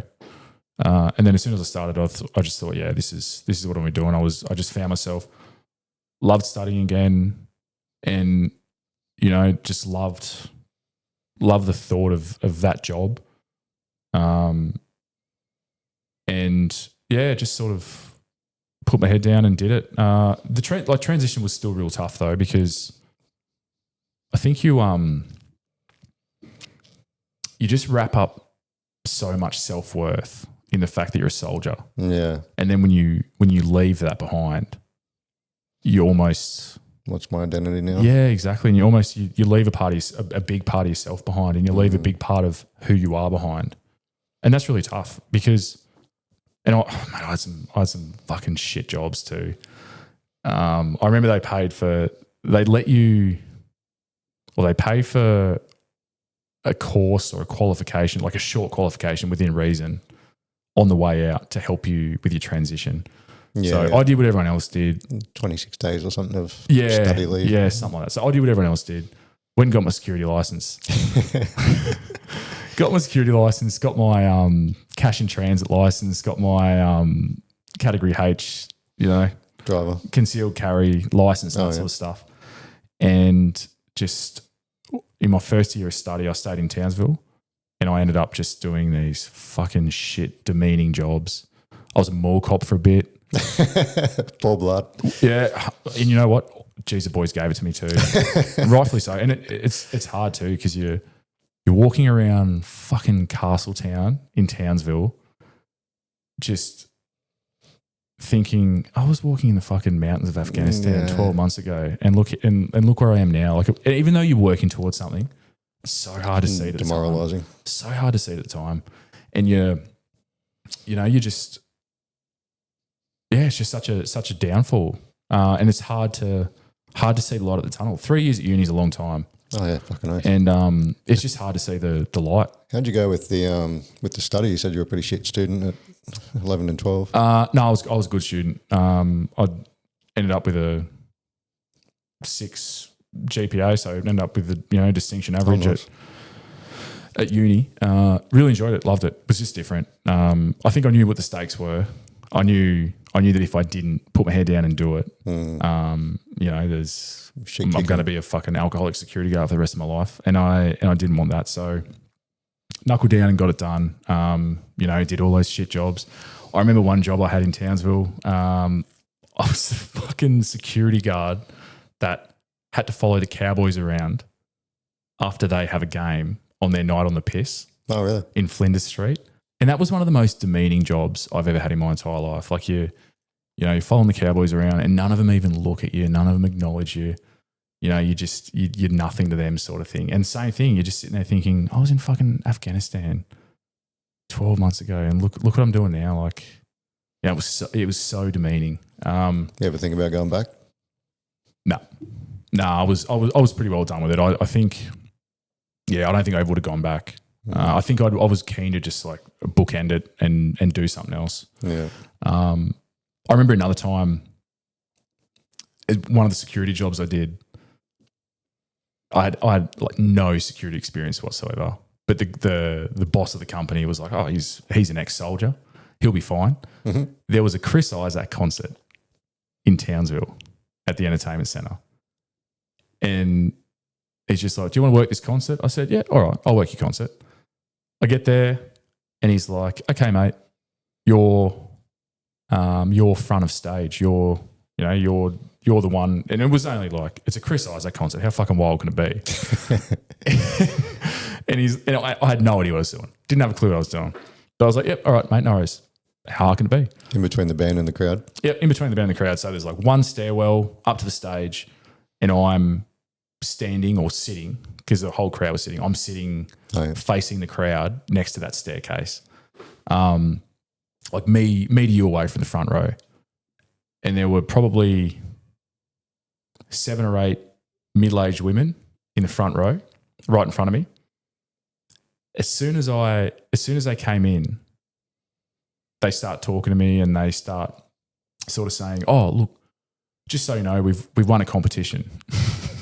We've won a competition and we get to go up with him like on his last song. It was a radio competition we won, and I was like, no, I'm not buying that. That's bullshit. I'm not buying that. I'm not buying that for a fucking second. And mate, over the course of 2 hours of the concert, I don't know how, they just wore me down. Like they're trying to frantically find emails. Like they genuinely look like they were telling the truth by the end. Trying to find emails and trying to, can you call your head of security and all that sort of stuff. And Chris Isaac gets to his last song and it was that, please let me down gently or whatever, song that, please let me down easy or whatever. Anyway, starts his last song and he's up there in his fucking shiny suit just singing away. And they're like, look, we got to go up. We got this competition. I was like, all right. I was like, okay, get up there. That's all good. So, and as soon as it happened, I just thought, yeah, I've made a fucking pretty big mistake here. I'm actually really fucked up here. And I turn around and he's trying to sing the chorus and he's going, please. And one of the chicks is pulling the fucking guitar over his head. Another chick's like slapping his ass. Everyone's dancing around. They're trying to sing into the microphone. And I was just like, oh, no. And then Chris Isaac's personal security guard runs onto the stage and tries to get all these women away from him. And I'm just standing there like, oh, shit. And that was the last song. As soon as it finished, Chris Isaac's security guy comes over and he's like, what the fuck are you doing? Blah, blah, blah. Gives me gives you the biggest serve I've had since Kapuka. And my boss comes over and he's like, what were you fucking thinking, mate? And I was like, I don't know. They tricked me. Yeah, it tricked me. And, and I remember reading in the or was on Facebook on the Townsville Bulletin Facebook page the next day. Chris Isaac attacked by fans at Townsville gig. World's worst security. World's worst, yeah. And then there were, all these comments under it saying, the fucking security guard at the front, blah, blah. And I was just like, oh my God, what has my life come to? Did they fire you? Yeah, and rightfully so, absolutely. They didn't fire me. You know what they bumped me down to? Didn't fire me. They bumped me down to being the security guard that drove around all the skate parks to make sure the kids were behaving. Oh, yeah. So, yeah, it's probably a good thing I'm a paramedic and not a security guard because that didn't go too fucking well. How'd you go at uni? I fucking go from, like you said, walking around the hills of Afghan to sitting in a lecture hall with kids. Well, it was funny. Yeah, that was actually really funny because my uni experience was so different to a lot of the cohort. By this stage, so like I've said, first year in Townsville, I'd met a girl, moved to Mackay by this point, and I'd gotten a job as a hospital security guard for Queensland Health and Mackay Hospital. Oh. So a bit more stability, bit more of a job that was heading towards the way I wanted to go. You're talking to patients, you're building your skills for the job you're going into. And I remember at the time just being,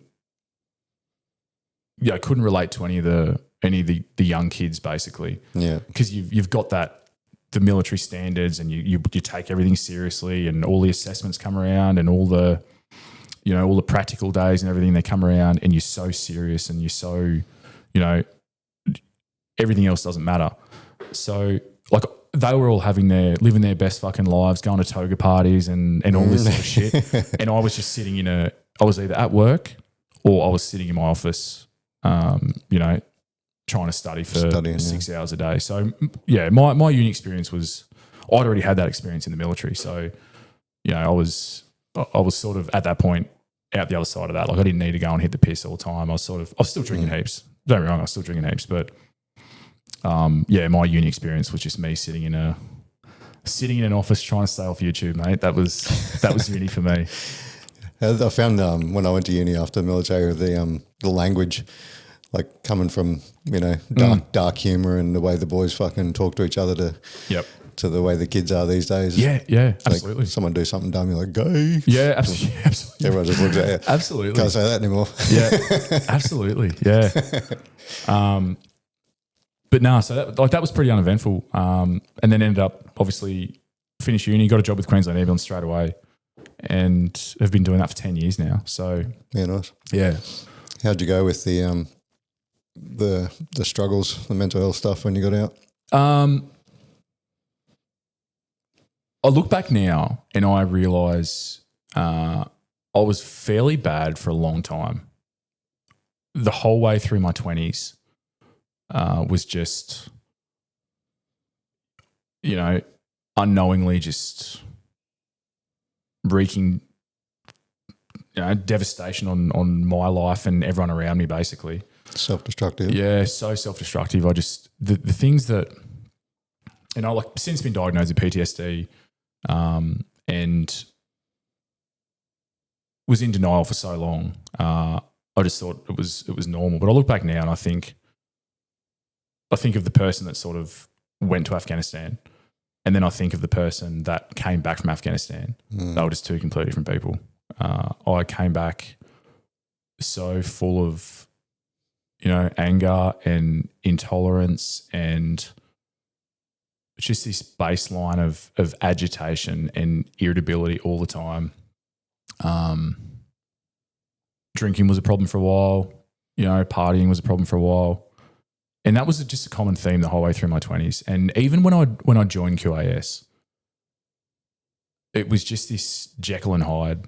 It was one person at work. Yeah, one person at work. This good paramedic, high achiever, good at the job, good communicator, squared away like I'd always been. Empathetic. Yeah, well, when the mask is on at work, yeah, absolutely empathetic.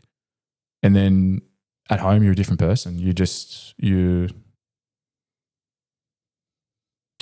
dead inside, I suppose. You're just emotionless and you're angry and you're self-destructive, and, you was just sort of binge drinking a fair bit. And the thing is, for me, I was never a daily drinker.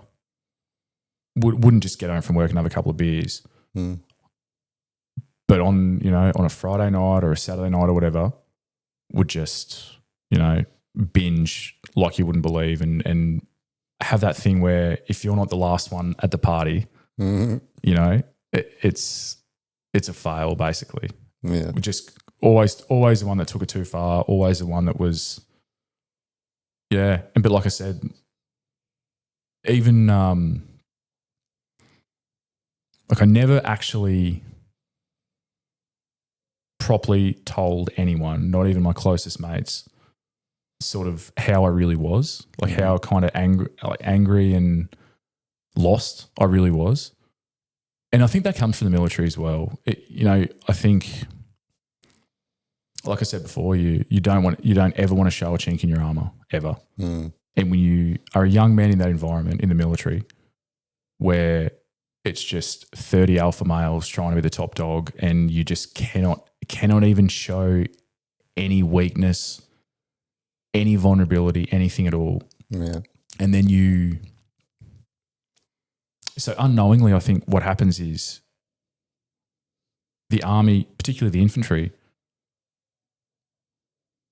and particularly as an 18-year-old who has got no life experience, you're just fucking Bambi walking in there, they strip away every tool that you could use to process your trauma and come to terms with traumatic situations and then move forward. They strip away all of those tools and then they expose you to traumatic situations. And I think and then you spend the next, rest of your life for some people, next 10 years, 5 years, 20 years, whatever, trying to get those tools back and trying to integrate those tools back into your life. And it's fucking hard.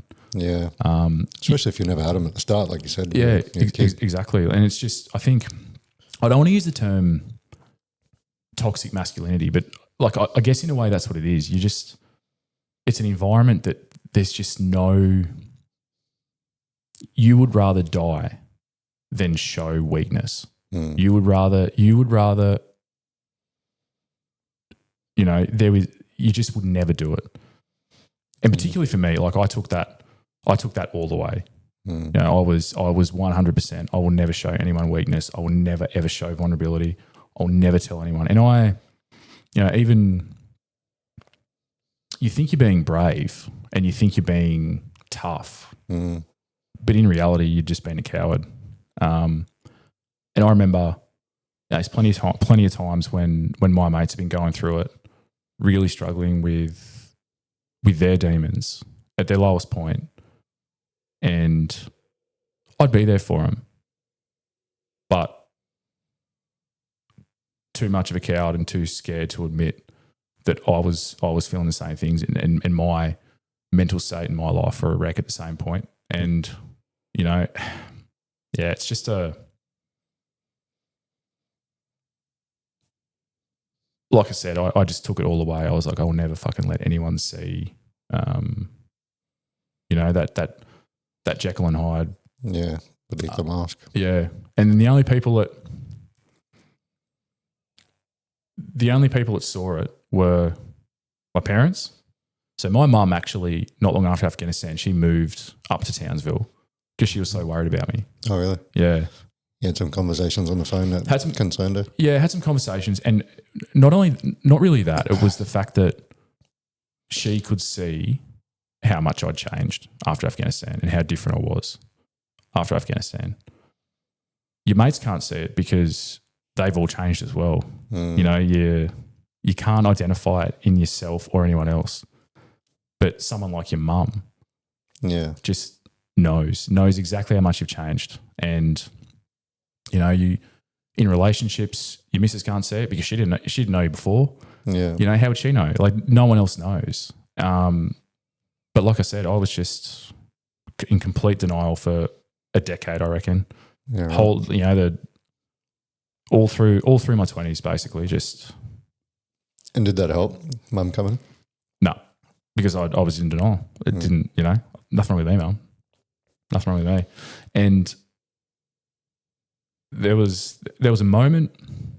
There's always like, alcohol would make everything worse. You go on a binge and, you'd just be so filled with like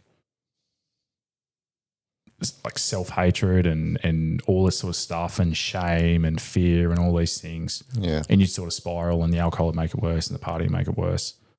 But I remember one moment, maybe it's probably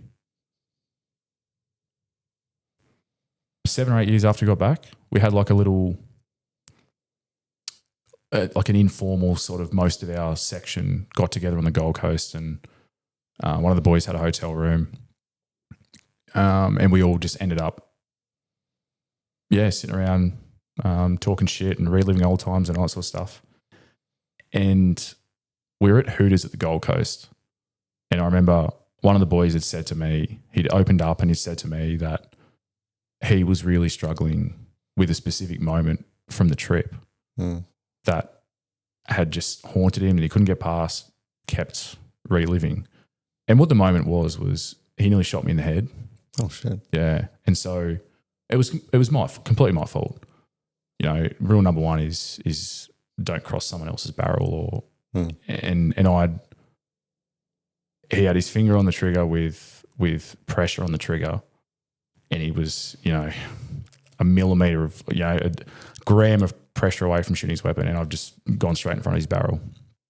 And unbeknownst to me, like he'd been struggling with it for a long time, and he was really, really struggling with it. Opened up, was in tears, was all this stuff.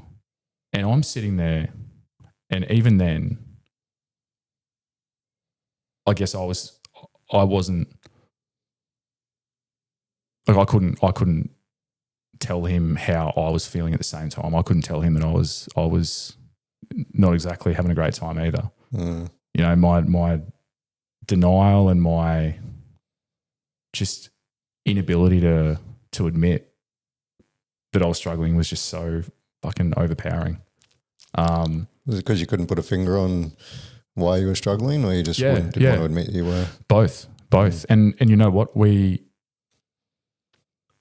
I remember that after that, so we finished drinking at like 5 a.m, right? Sun's coming up. Everyone sort of went their own separate ways. And I went downstairs to the pool area of the hotel. No one else around. And I just sat on one of those deck chairs, called my mum, and bawled my eyes out for half an hour. I told her what had happened, and just literally fucking sat there bawling for half an hour on the phone to my mum. And I've got no idea why I couldn't just open up and say, yeah, you know what, I'm actually fucking struggling a fair bit too. But I think for me, the PTSD wasn't one moment or one thing. It was this feeling all the time of just anger and irritability and just like it just infected every area of your life.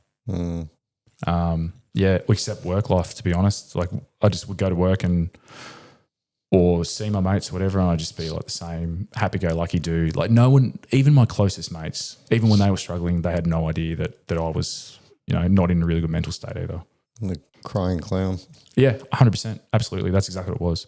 And particularly with the boys I served with, it was really difficult for me to ever open up, because I was always the morale over there. I was always the funny one, always the guy that was making jokes and lifting everyone else up. And the problem is, whenever we get back together, I just revert back to that personality. Yeah, so it made it even less likely that I would ever open up.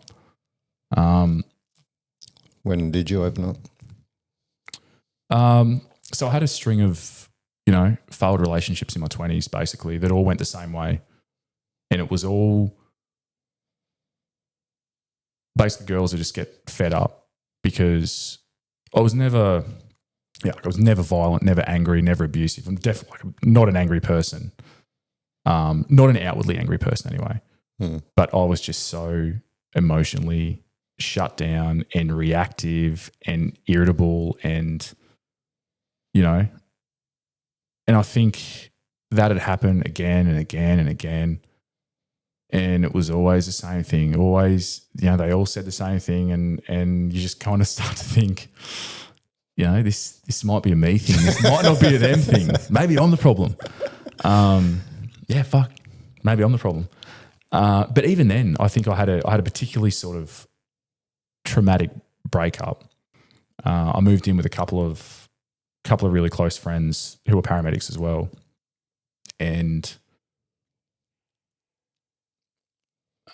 just when I did, I think in my mind I'd started to make a bit of a shift. I still wasn't ready to admit anything yet, but I just started to make little baby steps towards sorting some stuff out. Because when I had that breakup in particular, went through a really, really down phase, was really depressed. Yeah. A lot of the Afghan stuff that I hadn't dealt with just reared its ugly head, and I ended up in a fairly bad spot. But I think moving with those two guys, Kyle and Kaz, moving with those two guys at that point, and just being in an environment where they just loved me for who I was, they were accepting, we'd all just have open, honest conversations. I think I started to open up a bit and, be more vulnerable. And then once you start to do that, you just keep doing that. Yeah.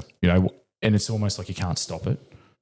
And I think that was sort of the turning point, just being in that supportive environment with two people who just, loved you for you and you could say whatever you wanted to say to them and it wouldn't change.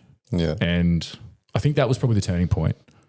Have you seen any psychologists or anything as well? Yeah. So I've seen, I've had heaps of psychology and psychiatrist sessions since then. And that all sort of followed later on.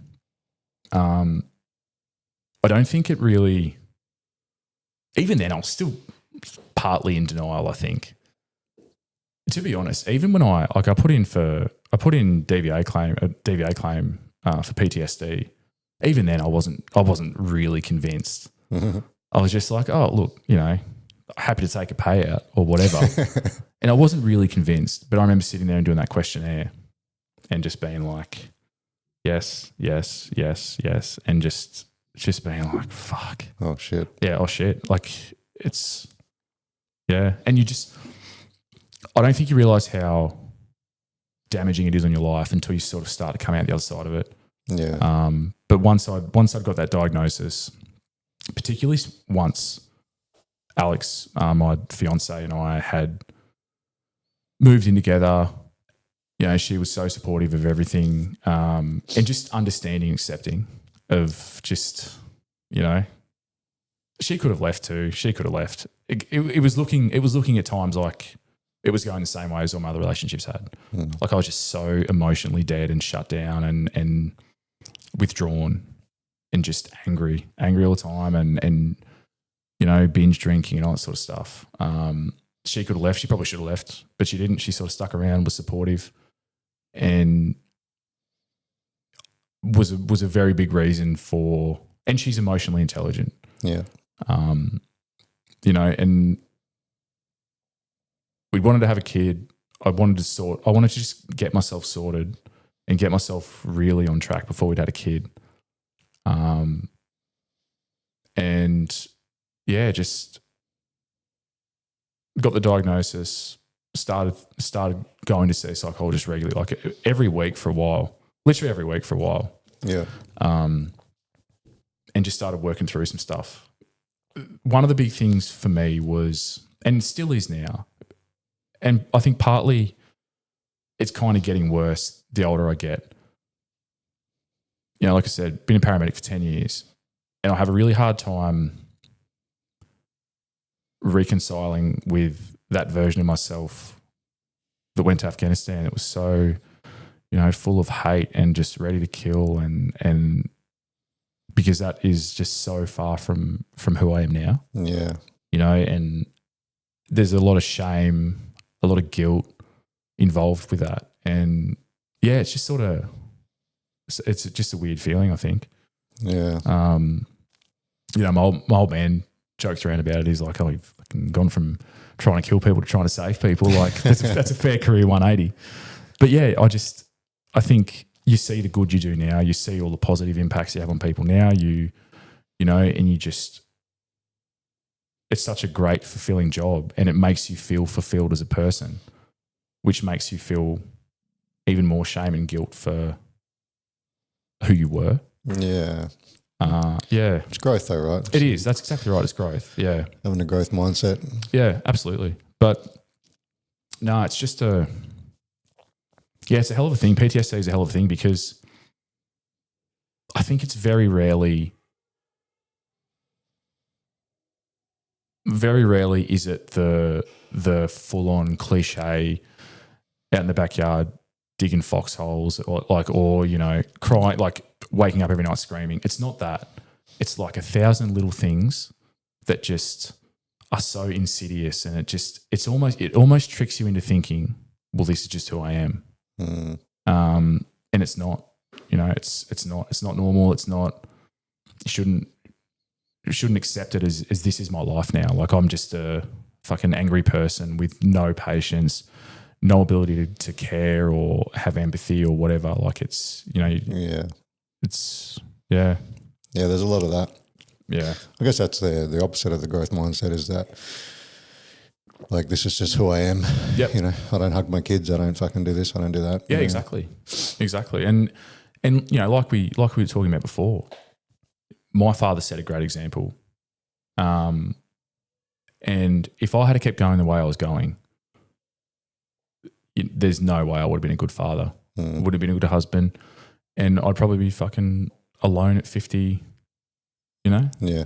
Either jaded old veteran. Yeah, you know, and until I killed myself or until I drank myself to death or whatever. So, yeah.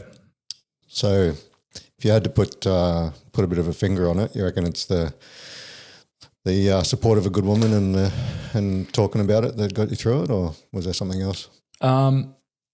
It was definitely that for a bit. I think it's also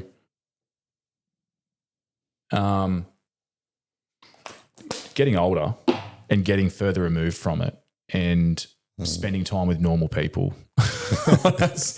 And like, don't get me wrong, hey, paramedics, we're not normal people either. Like we've got all our own trauma as paramedics, and you still, you know, that's one of the, there's a lot of PTSD with paramedics as well, and police and fireys.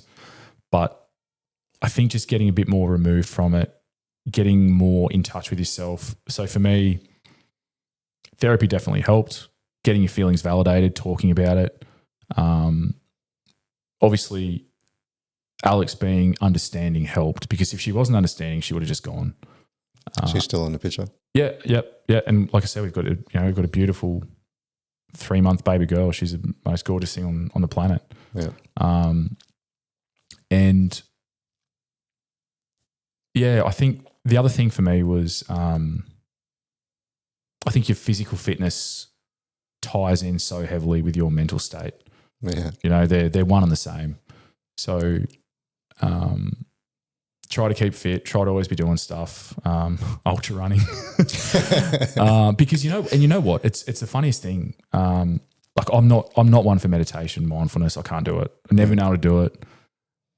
It's just not for me. Yeah. I can't switch off to find the benefit in it.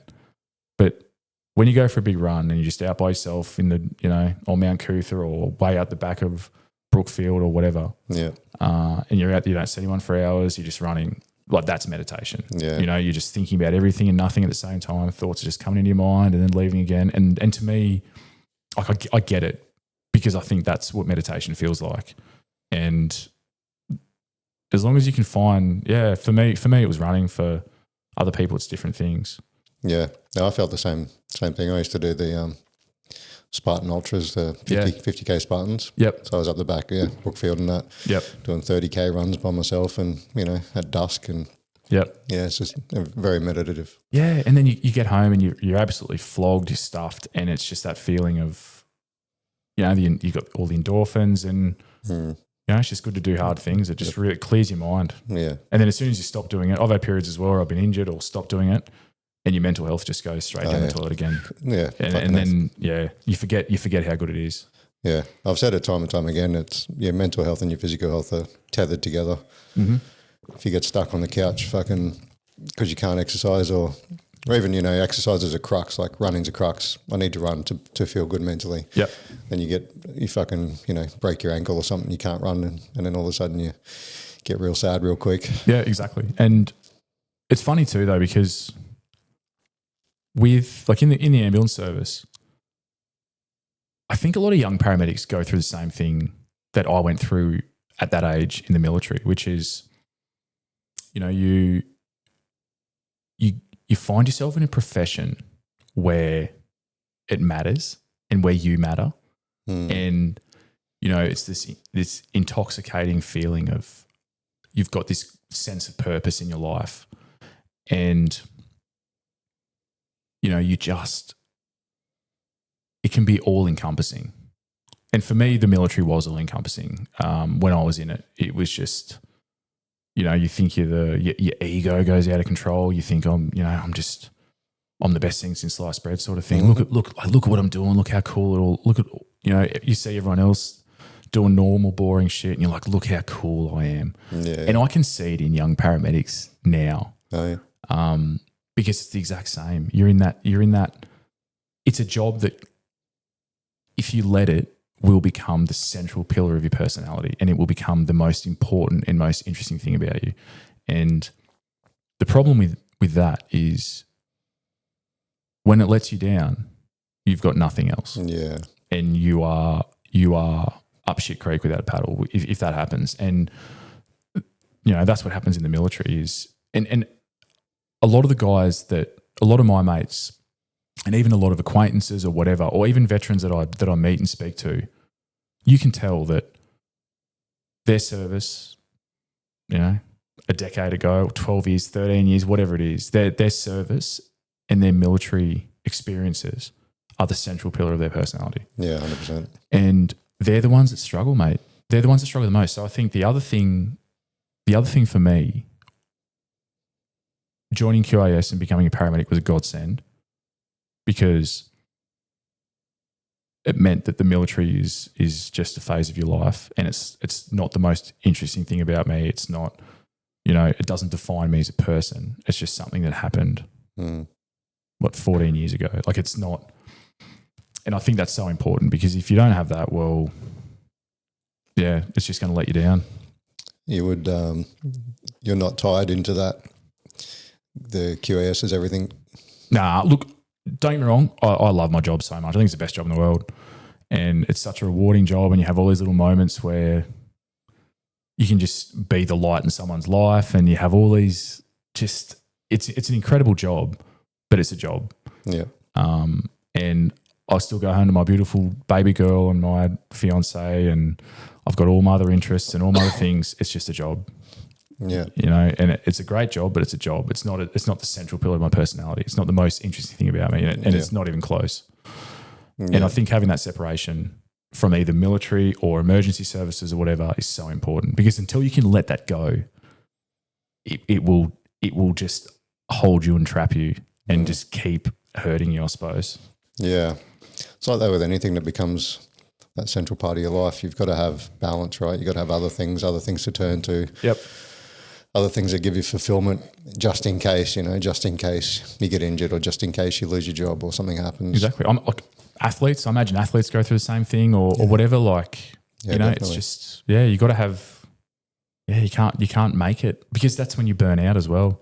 Yeah. You'll see heaps of paramedics bad for it. Like, PTSD is really bad in the emergency services, and it doesn't get the same attention it gets for veterans. Yeah, I know. But it should, which is crazy. Yeah, it's sad. You don't get the same benefits, and no, you don't, and you should, because you're exposed to a lot of stuff, and you see a lot of trauma, and you take on a lot of pretty horrific stuff, and they're just not supported in the same way. Maybe starting to now, but it's still a long way to go. Long way to go. There's still that fear of, I guess, repercussions or fear of judgment, and the same fears that I had and the same fears that we all had as veterans. You can't get help because it might jeopardise your career. Yeah, exactly. So, yeah. You still recommend it as a job? Paramedics? Yeah, absolutely.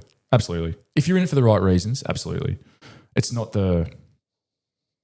it's not what you see on TV. It's not just, you're not going to cardiac arrests and car accidents and all that. Like you will get a big job every now and then.